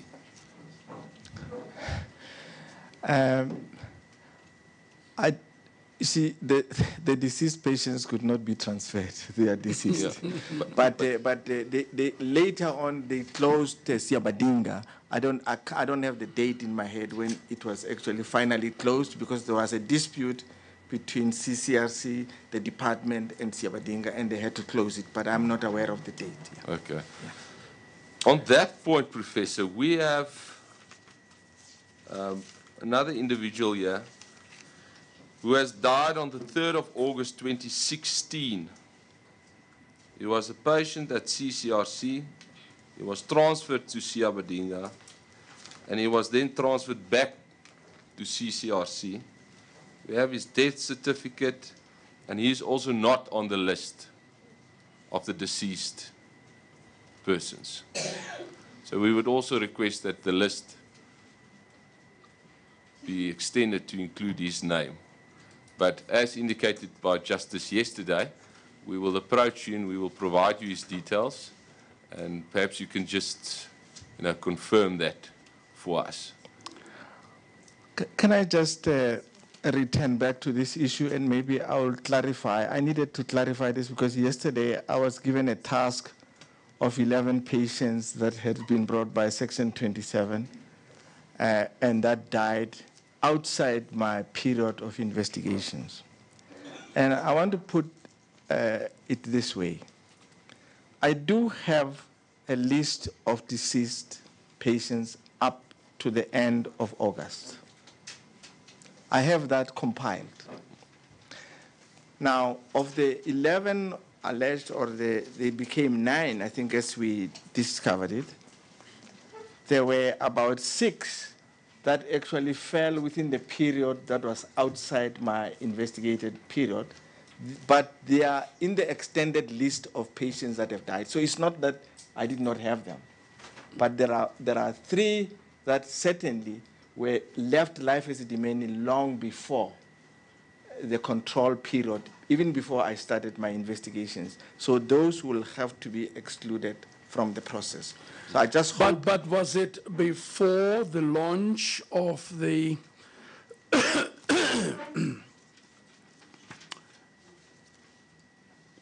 of the project? I'm just trying to find. Yes. The criteria that we used was that we were going to examine patients from the 1st of October 2015. Anybody who was discharged before that time would not fall within what we were doing. So some people obviously were discharged long before that and later on died during the process. So you couldn't have that kind of patient in the process. And as I say, yesterday when you gave me the 11, or when I was given the 11, I went back into my search engines and called in the verification team to look at all these 11. We found that 6 of them are actually in the extended list that I spoke about, that it's death that occurred after the 1st of February 2017. And then there were 3 that were long discharged from life Esidimeni even before I started the project. And that's the criteria that we have been using.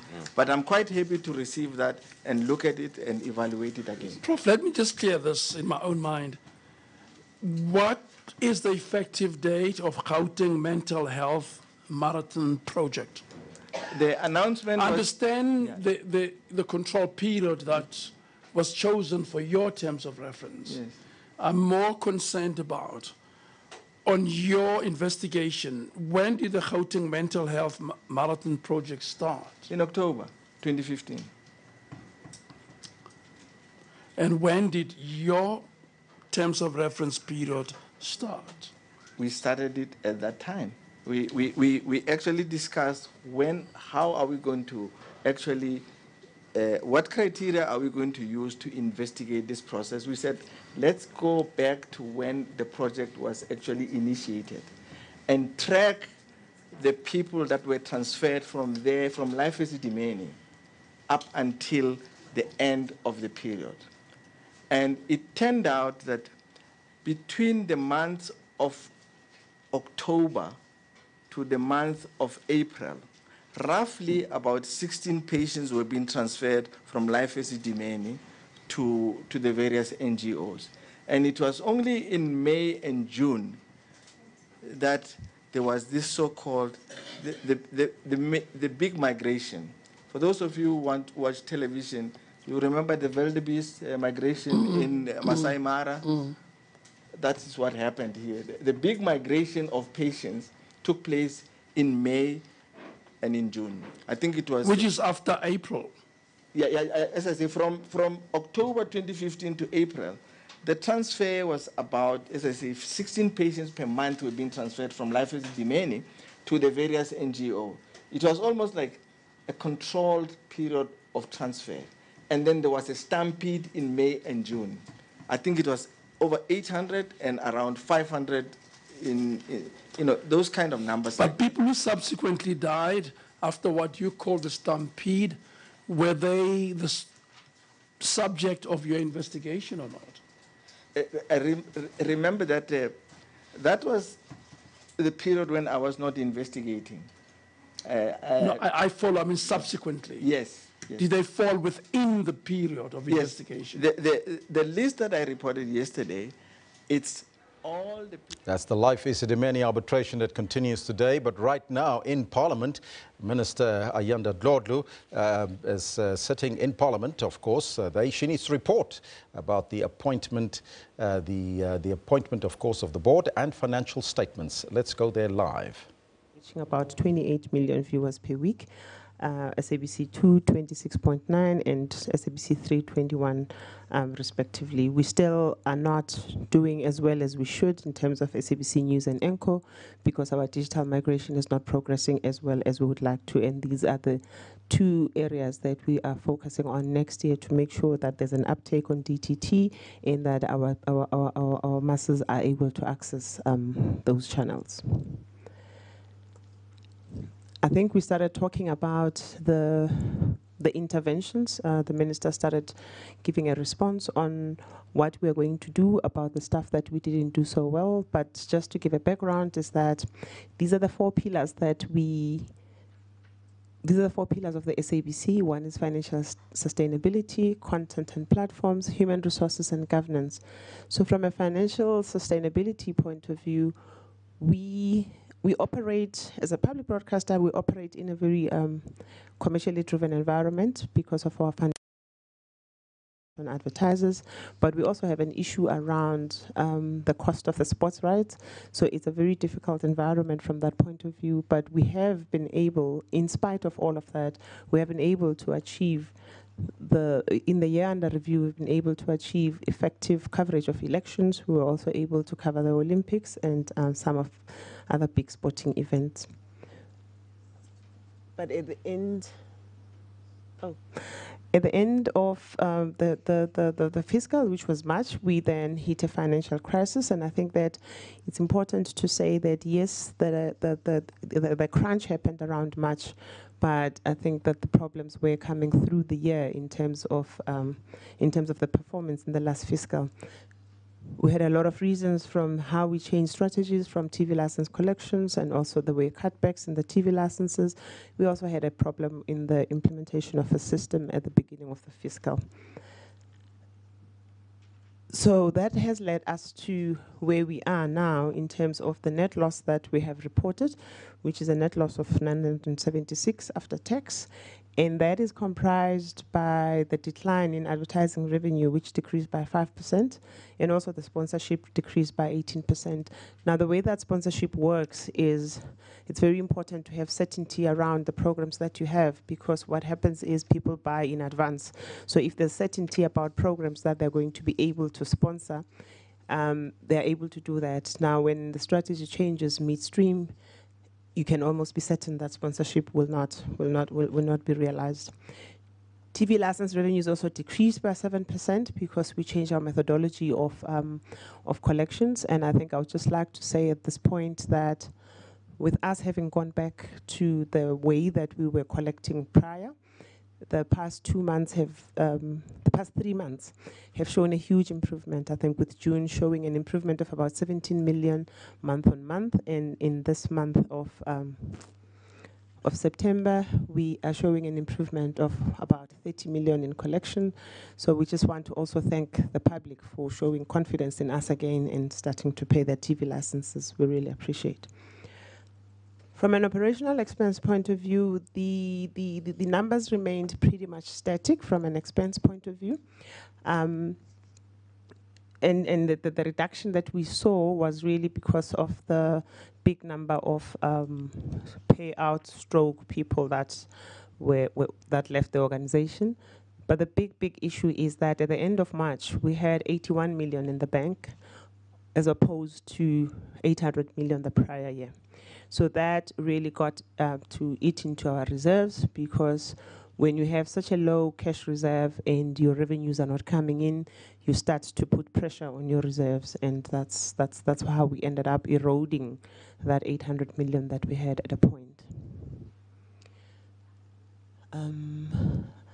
Okay, so just on the other aspects is that, and I think Minister started to talk to these deliverables in terms of the content that was procured, because one of the deliverables that we have is to ensure that we also provide content from people with disabilities, and we've managed to do that, albeit limited because we did not have enough funds.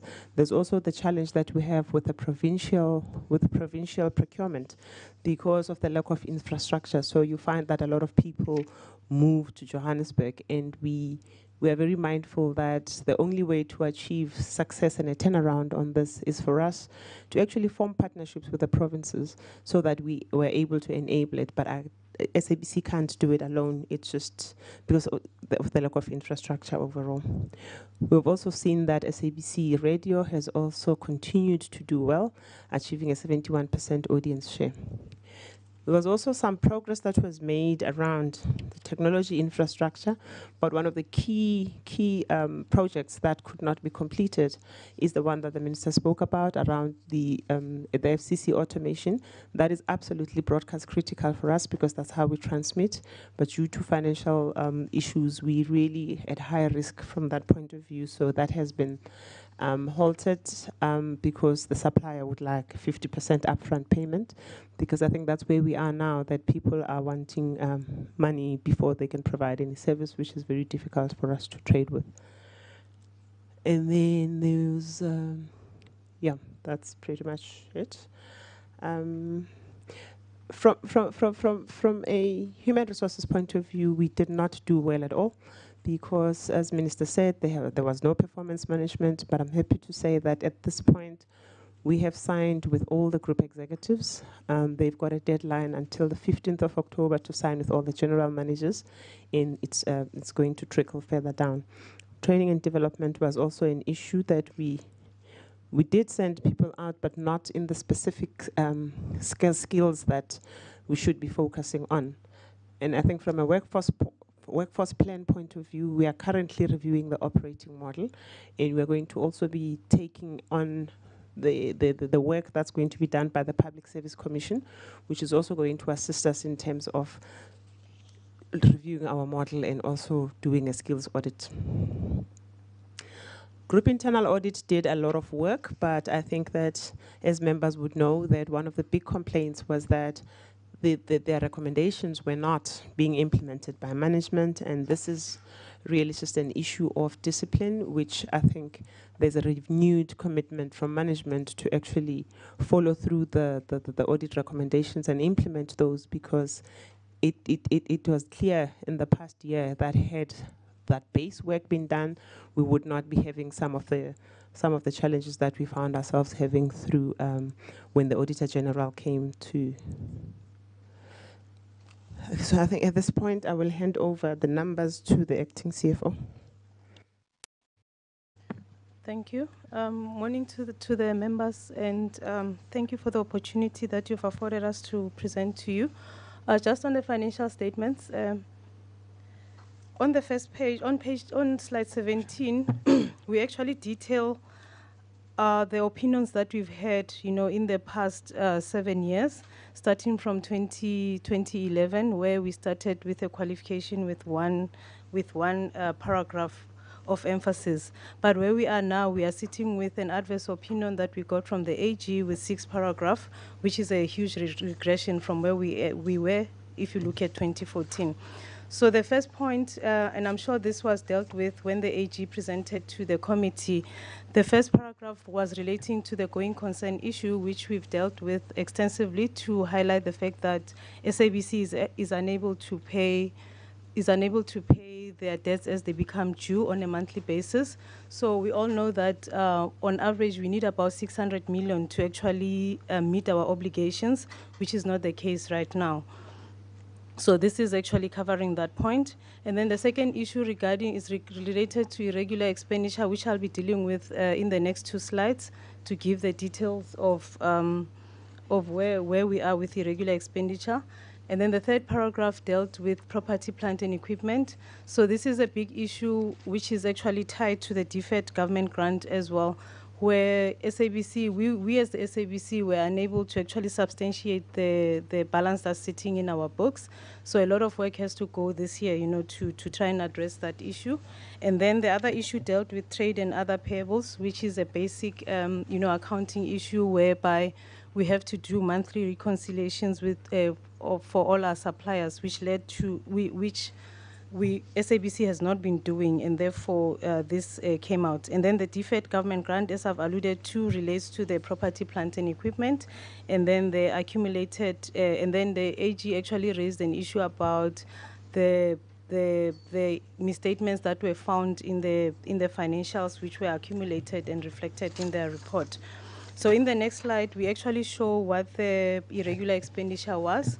So currently we're sitting with about 4.4 billion of irregular expenditure. We started at about 5.1, which was reported at last year. So what happened is there was a lot of work that was done, which actually discovered the fact that of the irregular expenditure of 5.1 that was reported, there was 1.4 which was not correctly disclosed, and therefore that reduced the balance to 3.7.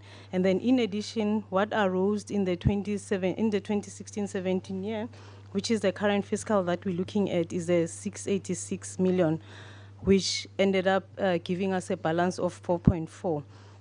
So this actually, the 4.4 is a reflection of the past 5 years and the irregular expenditure that arose in the past 5 years. So it's not just the 1 year figure. So what relates to this year that we're reporting is just the 686.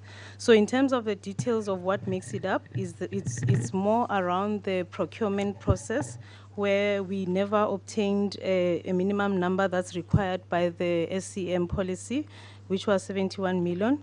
And then there was issues where we didn't advertise the tenders for a period that is required as per the policy itself. It's 52 million related there.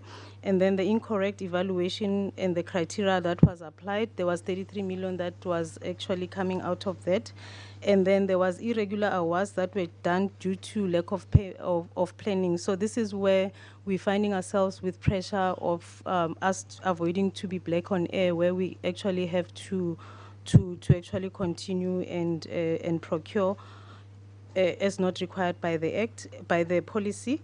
And then there's an issue about 79 million which came out of the DEF that was contravened. So all in all is the 686 million which was are not in accordance to policy, which arose this year. So in terms of the fruitless and wasteful expenditure, so this is where we've actually paid and not received like a full benefit as the SABC.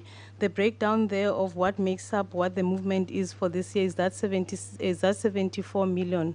So of the 74 million, 65 million of it is the settlements that we did this year to employees that left the corporation. So the 65 plus the 6 million of legal fees that was associated, with the settlement themselves. So if you take out the two numbers, the actual fruitless number goes down to about less than 3.5 million. And then in terms of what happened subsequent to the year end is that we had that 4.4 billion that was reported as irregular. And then subsequent to that, we then did work to understand what was the cause of it. So the determination was that 2.1 billion of it had to do with awards that were made without obtaining an original tax clearance certificate. So what happened is that those awards were done based on a copy of the tax clearance certificate, which was provided by the suppliers.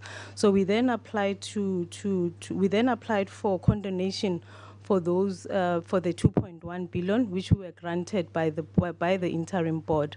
And subsequent to that, we were advised by the AG to actually apply to National Treasury to actually sign off on the condonation itself. But Treasury came back to say that it is not in their duty to do that. If the board has given that sign-off, it's sufficient. So we can therefore assume that the sign-off that we got from the interim board is sufficient to give the condonation. And then I won't go into detail on the actual numbers, which we've actually touched on. So when you look at the revenues themselves, that last year we were sitting with 7.9 billion, and currently we are sitting with 7.5. So our revenue shrunk. And this, the biggest driver of this shrinkage was the advertising revenue, which was coming from classic and sponsorship revenue. And then when you look at the investment that we did on our program Film and Sports, right, we increased our investment with about 400 million.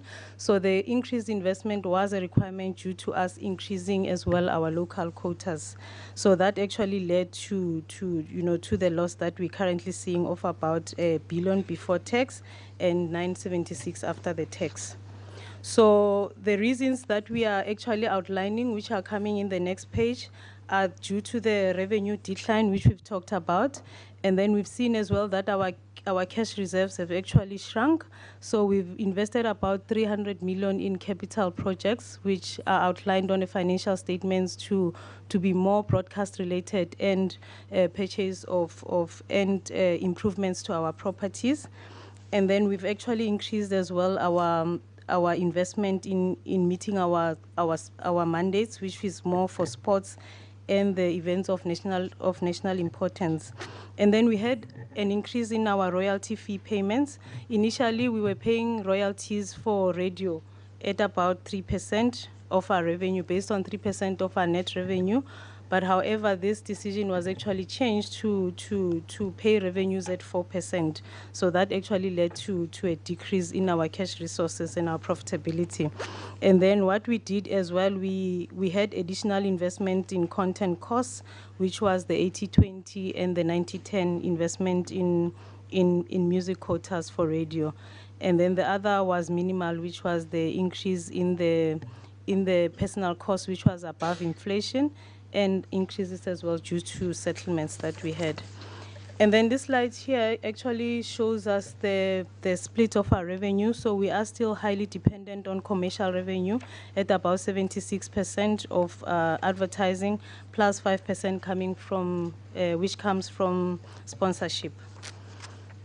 And then I've alluded to the reasons why why the decline in the commercial revenue. So it was more the tough economic conditions which were spoken about by the group CEO, and then the changes in the TV license collection strategy, where we actually changed, our processes in how we collect TV licenses.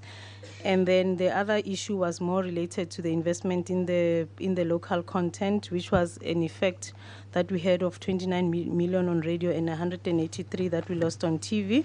And then we had losses as well that were due to implementation of the system. And then in the next slide, we are actually showing what the split of our expenses are. So we are still we are still spending a lot of money paying for salaries. So about 32% of our expenses go to salaries, and then 19 plus the 7% goes into broadcasting. And then the other costs are still below the 10% mark. So this is a position that we actually need to change so that we can become more profitable. And then on the balance sheet itself, we do show the fact that on the assets, our assets are currently sitting at 4.8 billion, coming from 5.8. The biggest drop there is the cash reserves. As you can see that we were sitting with 881 last year. We're currently sitting with 81 million. So that 800 million is straightly coming from comes from the drop in cash, and then the other drop comes from our trade receivables, where we were actually soliciting our debtors to actually pay us early. So this therefore resulted in the reduction in the balance itself. And then on the liabilities themselves, we're sitting with liabilities of about an equity of about 4.8. But there we are actually showing the fact that last year we had a deferred tax asset, which was actually reduced, which was actually taken off because we are currently sitting in a loss position and we can't carry that. And then the other thing that we just need to highlight on the balance sheet itself is the fact that we normally had prepayments which were huge and sitting in the balance sheet, but due to the fact that we're now having cash crisis, we were forced to actually renegotiate and delay the upfront payments. And then on the last slide, you do see that we do highlight our achievements and awards, which is a whole list of achievements that were done by radio and achievements from TV itself. So it's a whole list of awards that we are listing there, including our sports awards. So members are at liberty to actually read through the list. And that's where I end. Thank you. Thank you. I think the last few slides are really just capturing what we've already spoken about in terms of what was not achieved. So it's just a further detail of the predetermined objectives. Can go through them. Thank you. Thank you, Chair. Thank you very much. Can you point me to a page where you are dealing with the editorial policy in your slides? There is no page about the editorial policy because there's reference to it, but we have only started in this fiscal. So this we are dealing with up until March. The statement is the performance up until March. So the progress about the editorial policy now is that we had requested, the teams had requested an extension because as they were going through the provinces, they realized that there was more work that needed to be done. So the extension was then up until the 30th of September. Because initially we were going to finish it in August. So we then gave a month extension. So now it's being consolidated for the second round because now we're going to go back to all the places that we went to now present the consolidated one. Thank you. Are you done, Minister? Yes, Chairperson.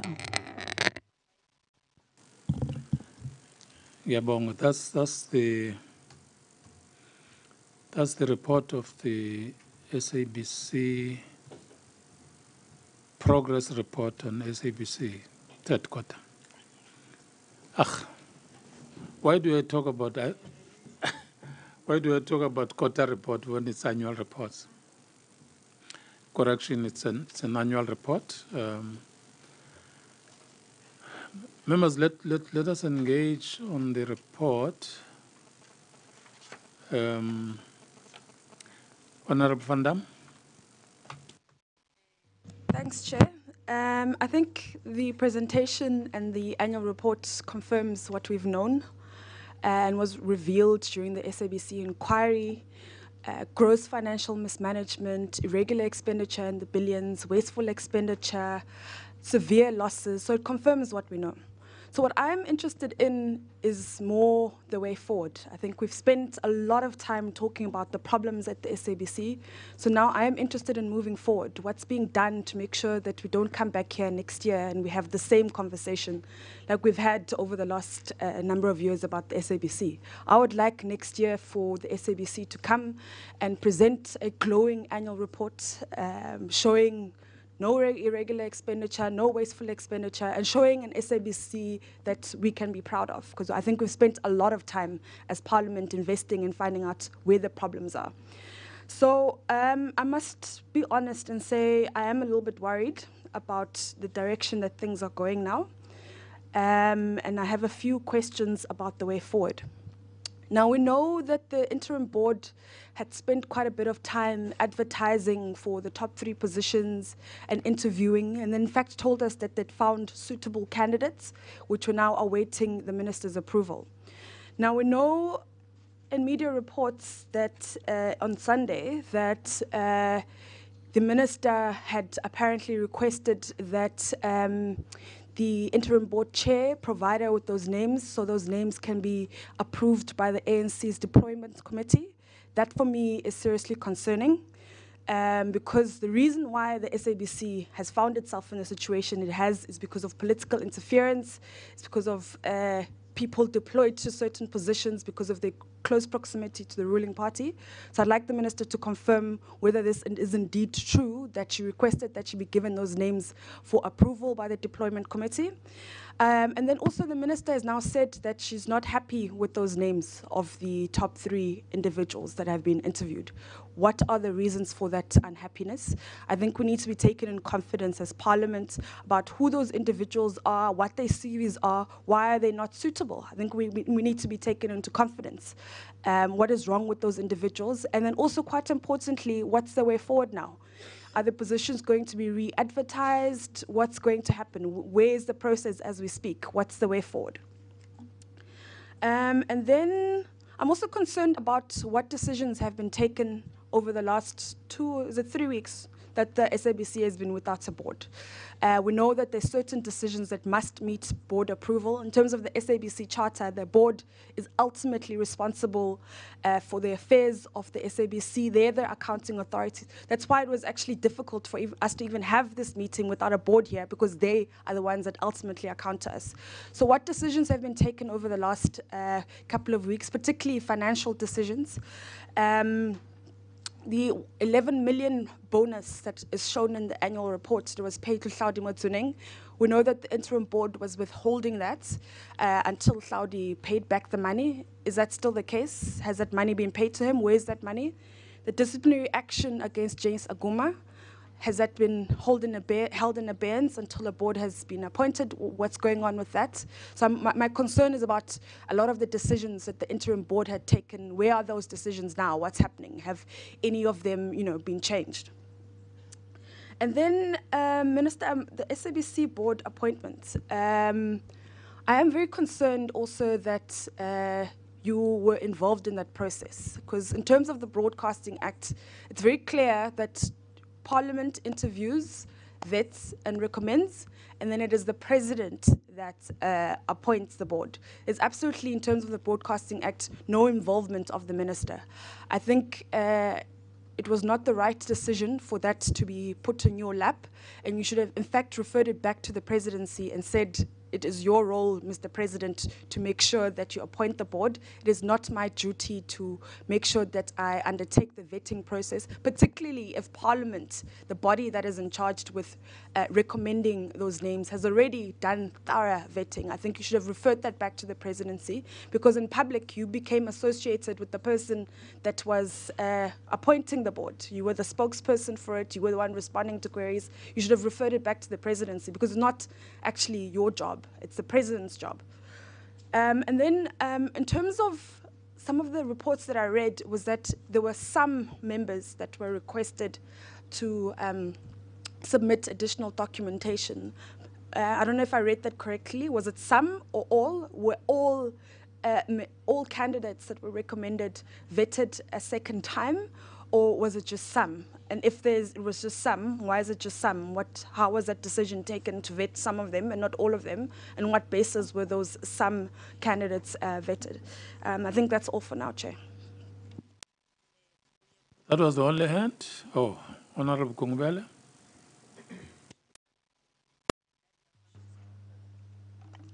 Thank you, Chair. One must appreciate the presentation.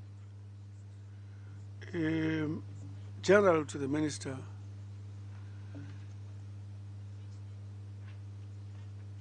the material emphasis on performance information, they cut across, not just SABC. And if you go to area of key controls, SABC is in the disaster zone.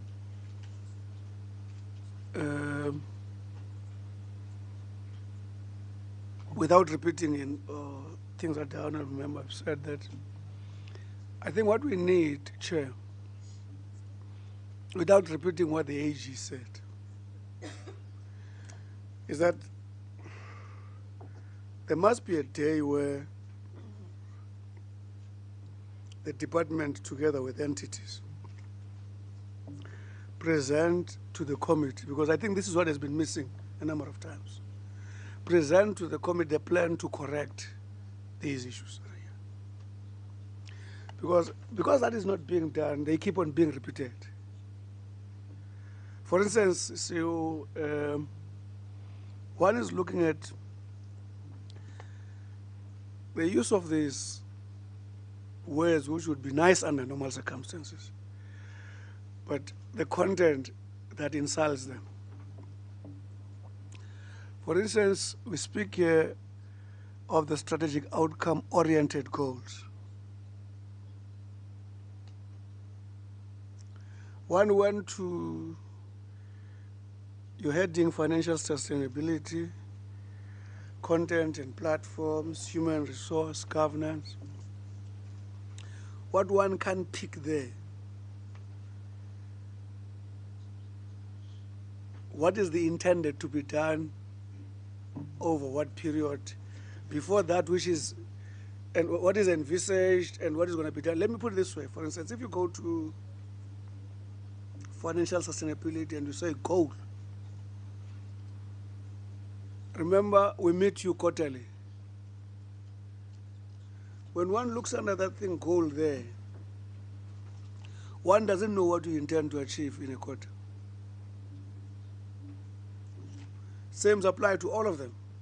In other words, when we meet in a quarter, because of the manner the performance information is articulated, there's total no sense across the board. So if we meet you quarterly, we are supposed to meet you because you had a predetermined results to be finished by that quarter. Because we know your predetermined results, when we meet you in that quarter, we must be able to say, are you on course towards realizing financial sustainability? And then you can go to all goals that doesn't exist, all of them. In other words, the performance evaluation as articulated here makes it difficult for the committee to do useful oversight. To me, it's a serious indictment. Why I call it serious indictment is that it cannot be understood, it cannot be understood why is it normal for anyone to have a performance plan of this nature and it's signed, it's your performance, when we cannot explain what we want you to perform. Minister has already said, for instance, in the past, the minister was saying there were no performance agreements and whatever, people given bonus. I commend the minister for citing that. But the problem is that why Chair One is saying there's a need in a short space of time for them to come back and correct these issues. Because we cannot, if we take ourselves seriously, we cannot wait for another annual report to still report on things that we don't know what those things are. Now the question is, when we approve, actually speaks bad about us. I know the minister, when I raised this thing last week, he says, I was not there, minister. He says, you were there, part of that, and so on.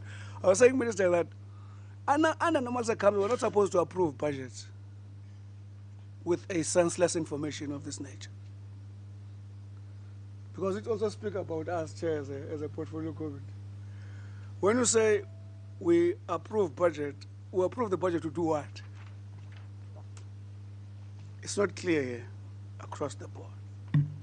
Now, if you go to key controls, or I've already spoken about that, I'm sorry, and the records of adverse finding on SABC and a general downward slide. All I'm saying, I don't want to spend a lot of time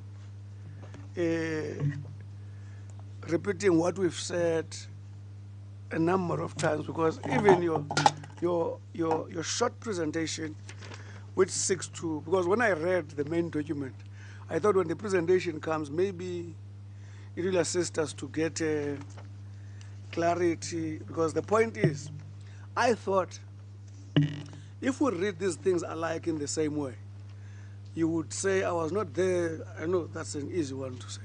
I was not there, but at least in your presentation now, you would anticipate your critical view, but it's not there. You present now as if this thing is normal. When we, yes, it's just frustrating. But my proposal is that, Chair, can in a short space of time, the department or together come and deal with the following. Remember the three areas that AG deals with: fair representation of statements, with no significant material misstatements, your compliance with the laws and regulations that deal with financial matters, and the third one being the performance information, which is central, that deals with the articulation of realization of the predetermined objectives. All is wrong.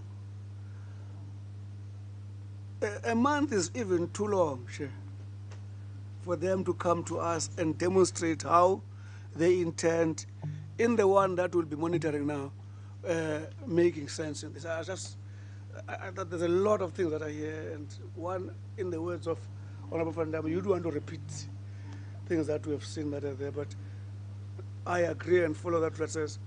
Let's work together in a more effective interaction in correcting these things. I'm saying within a month.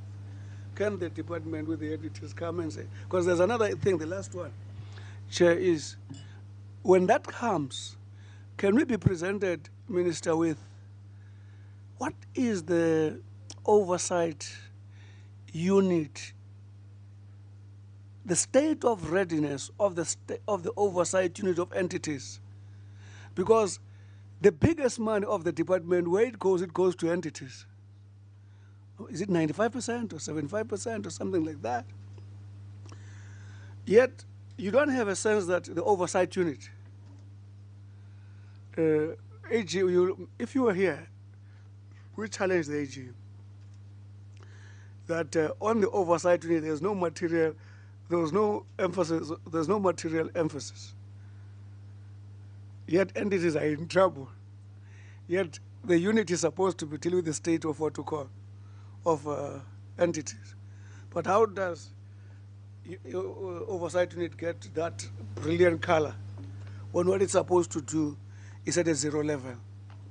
So when they come, Chair, presentation on the readiness of the state of the oversight unit to do that oversight, both in terms of resourcing it, from the point of money, skills, and everything. Because again, these two things are critical, I'm saying. The senseless performance information, the non-readiness of the oversight unit to deal with entities. If those two are not dealt with, our relationship is not based on anything. Thanks. I'm sure Honorable said is going to raise a number of questions. But what Honorable Kungubele is saying, in your report, there is nothing that says, by now I don't think we need a plan, we need something that has been done. Yes, plan, fine, but something that has been done. Just go to the fraud and consequence management page on AG's report. It's very succinct, very clear as to what needs to be done. But I haven't seen that in the report. That on those cases we have done, it will be nice if you can get something like that, Honorable Kungbel. On those cases, this A, B, C, D we have done, and we don't see, because consequent management is a very critical issue if you want to go forward in dealing with issues. Honorable Sit.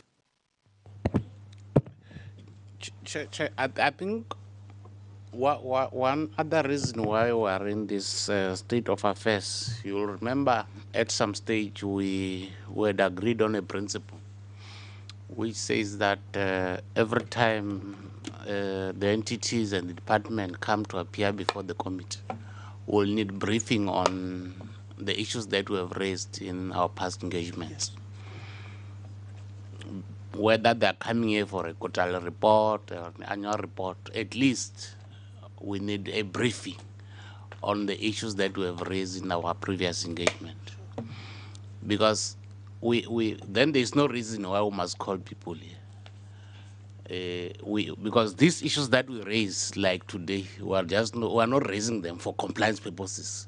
We want action on these issues. So even today, over and above this document, this presentation, to me, there was supposed to be a separate presentation. We talked to the issues that we have raised in the last engagement. And if there are difficulties, we should then be able to know where are those difficulties, why are certain things not attended to. That's one issue. Honorable Mondle spoke about slide 17, which is a very worrisome situation. The adverse opinion with 6 paragraphs. It's a very serious issue that says all is not well, and obviously we'll have to do something about it. But I need to raise 3 issues that will need to be responded to. One is with regard to consultancy fees. If we can be briefed on the work that has been done by consultants during the whole financial year that we are talking about now. Linked to that one is the issue of the loss in the audience. To me, it's not enough to just say there's this thing. Perhaps we were supposed to be getting a plan to deal with this particular issue of the loss of audience with regard to the work that you are doing. There is somewhere, I don't remember what page is it, where you are talking about decline in sponsorship as well. Yeah, it's important as well to also brief us on how do you find yourself correcting this particular challenge going forward. The last one, Chair, we asked the members of the interim board in one of the engagements about the claims that they were making with regard to the work that they've been doing. And the reason why we asked that question was because in one of the engagements there was an issue which says they have since decided not to claim because of the work that they are doing until such time that the company is financially stable. So when we raised, I think in the last engagement, there was like something completely different from what we were told earlier. So it might be important for now to be told how much has been claimed collectively by the members of the interim board in the last 6 months. It's important because I'm saying, raising this thing because there was a contradictory information that we got in our last engagements, while we were told that we are not claiming because we are waiting for the company to be financially stable. Now, of late, we were then told, no, we've been claiming. Can we be clarified on this particular issue? Chair, having said that, I'm saying the report says all is not well. I think I appreciate the work that has been done in the area of TV license revenue. As you have indicated that in the last 2 months, there is a bit of improvement in that area. I think we appreciate really, because this is one other area that we have always been complaining about. Thank you. Yeah, thank you very much, Minister. Thank you so much, Chairperson. I'll start with the Honorable Van Dam's questions. Section 101 of the Constitution reads Section 101(2).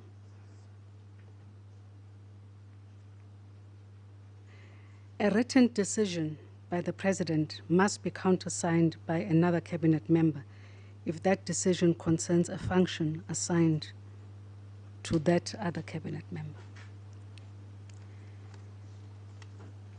Now,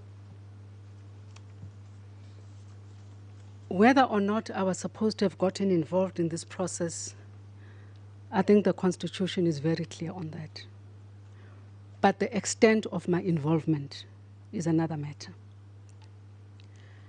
If I am requested to assist in a process and there is nothing that I see as untoward in providing that type of assistance, that is exactly what I will do because a request has been put to me. As the department, we were requested to assist with this process. And maybe this will give me an opportunity to also correct what other people feel and think that I also felt and thought about the matric certificates of the candidates. I also thought it was a bit frivolous of us to expect people with post-matric qualifications to present a matric certificate. But what was raised with us was that if you have claimed to have a matric certificate, present it so that it can be determined whether or not it was obtained fraudulently. So my feeling as well was in line with a lot of people that if you have a post-matric qualification, really what's the issue here? But nonetheless, that is what had happened. I know that all candidates, it was not some candidates, it was all candidates. We couldn't have asked for further information on people for provision and discriminate against others. Everybody was asked to provide further information, and we didn't ask certain people or some of the members. The recruitment process of CEO and COO. Again, I don't want to appear as though I'm maligning the very good candidates, the 6 very good candidates that had been suggested to me for the post of CEO and COO. But you must remember that according to the MOI, I have a responsibility to approve the profiles before the recruitment process has begun. That's what the MOI says. And I raised that with the interim board chairperson. And their understanding was different from mine, because I suspect they thought I was working on an MOI that had not been approved by the CIPC. So we were at cross purposes on that one, and they went ahead nonetheless. Now, when I saw the candidates and looking at the magnitude of problems that we've experienced in the SABC, I had to be very circumspect about that, because ultimately it is not the board that is finally accountable on matters relating to the SABC, but you hold me accountable. If the board messes up, you will hold me accountable. And I then went through the names that had been given. And I don't want to appear to malign people, because I will not do that. But safe to say, had that process been shared with me and a common understanding between me and the interim board insofar as the type of individual required was concerned, it would have made things a lot more easier. When the names came to me, people had some experience in broadcasting as presenters, but not at an executive level. There was no way, Honorable Van Dam, I would have appointed a person that has experience as a presenter or a junior, or person who comes from a junior management in the organization, and appoint that person as a COO of the organization. Because basically the COO is the one that is responsible for the operational matters of the organization. And you need someone who has specific experience both in television and radio broadcasting, and at a particular level, not at the level at which I had seen the CVs of the candidates. So that was the difficulty that I had. The interim board gave me profiles to approve post facto. Now, I had a problem with that, because the process of the SABC inquiry spoke to exactly that, issues of governance, issues of compliance. There was no ways I was going to condone that, because I had informed people that this is the process, and people did not want to listen. Now, when the names finally came through to me, as I said earlier on, they did not speak to what I would have wanted as the ultimate accounting. A point of order. I want your counseling. We are bordering on dealing with the assessment of people who might be appointed or not appointed. And I'm not sure if we're working on correct ground in the manner we deal with the question now. One would have been comfortable if the minister asserted her authority in terms of constitution and so on. Maybe the nature of the question forced her to quote that. I'm saying your counseling is going to assist, because we might find ourselves dealing with the details we are not supposed to deal with as a committee.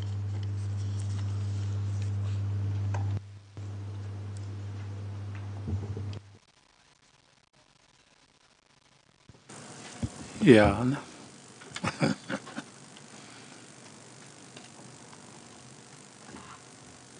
I'm not very sure, members. This one caught me off guard. Yes, Honorable Fanda. Thanks, Chair. I think we have a duty as the body that conducts oversight over the SABC that we be taken into confidence about that process, because we need to know there was an interim board. They've interviewed people and they've said, you know, they thought them suitable. The minister doesn't think them suitable.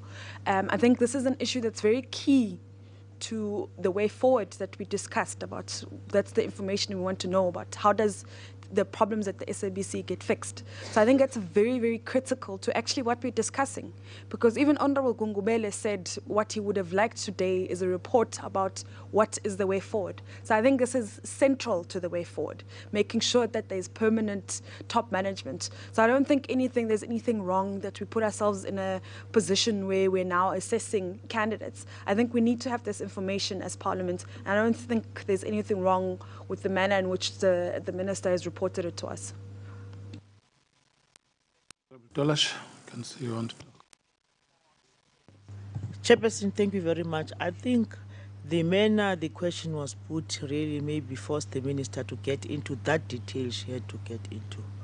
But I had the same feeling with Honorable Gungubele that indirectly or directly we are busy assessing.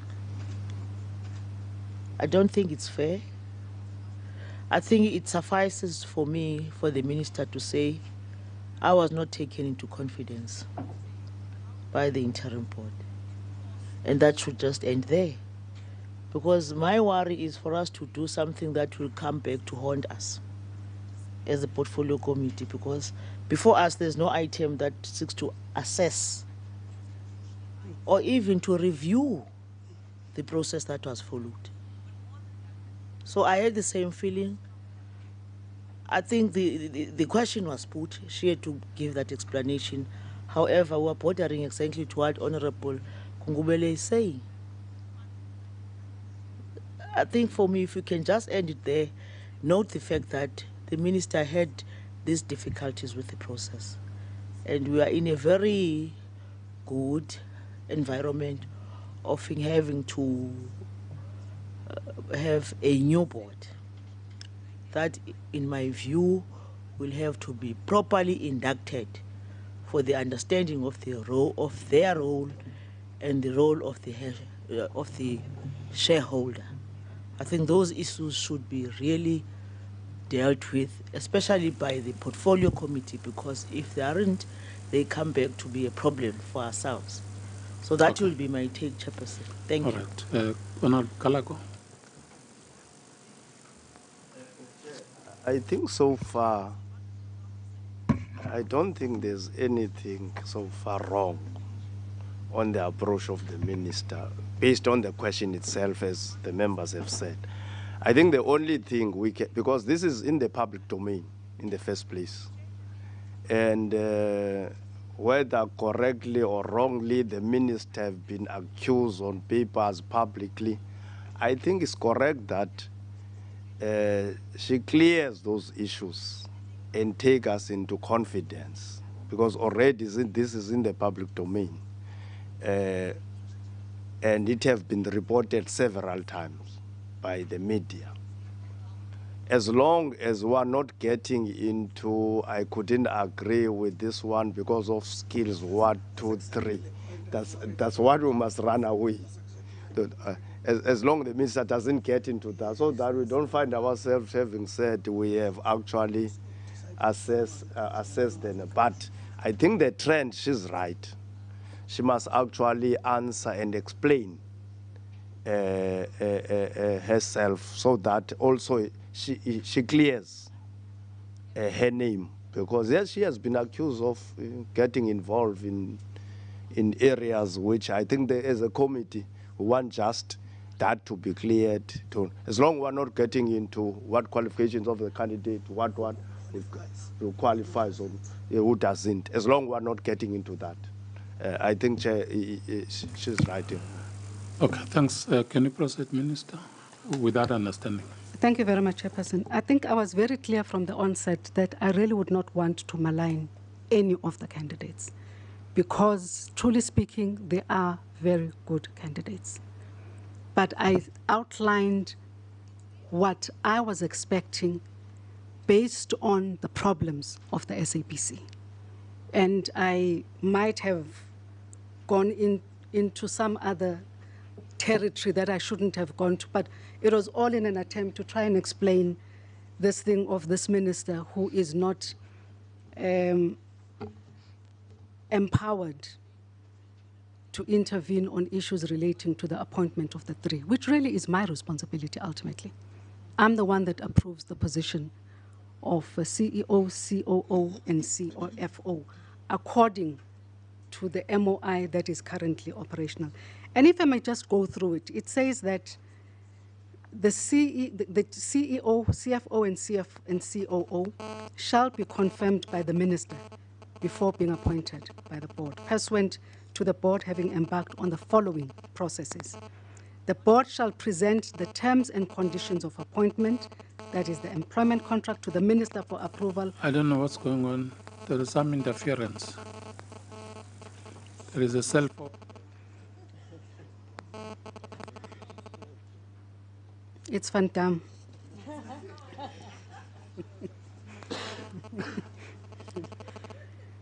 It says the board shall present the terms and conditions of appointment, which is the employment contract, to the minister for approval prior to embarking on the process of recruiting suitable candidates.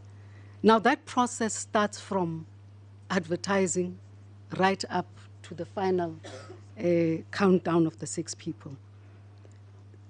The board shall advertise or employ any other executive search mechanism to source potential candidates. So I just wanted to put it on record that what was expected to have been done was not done.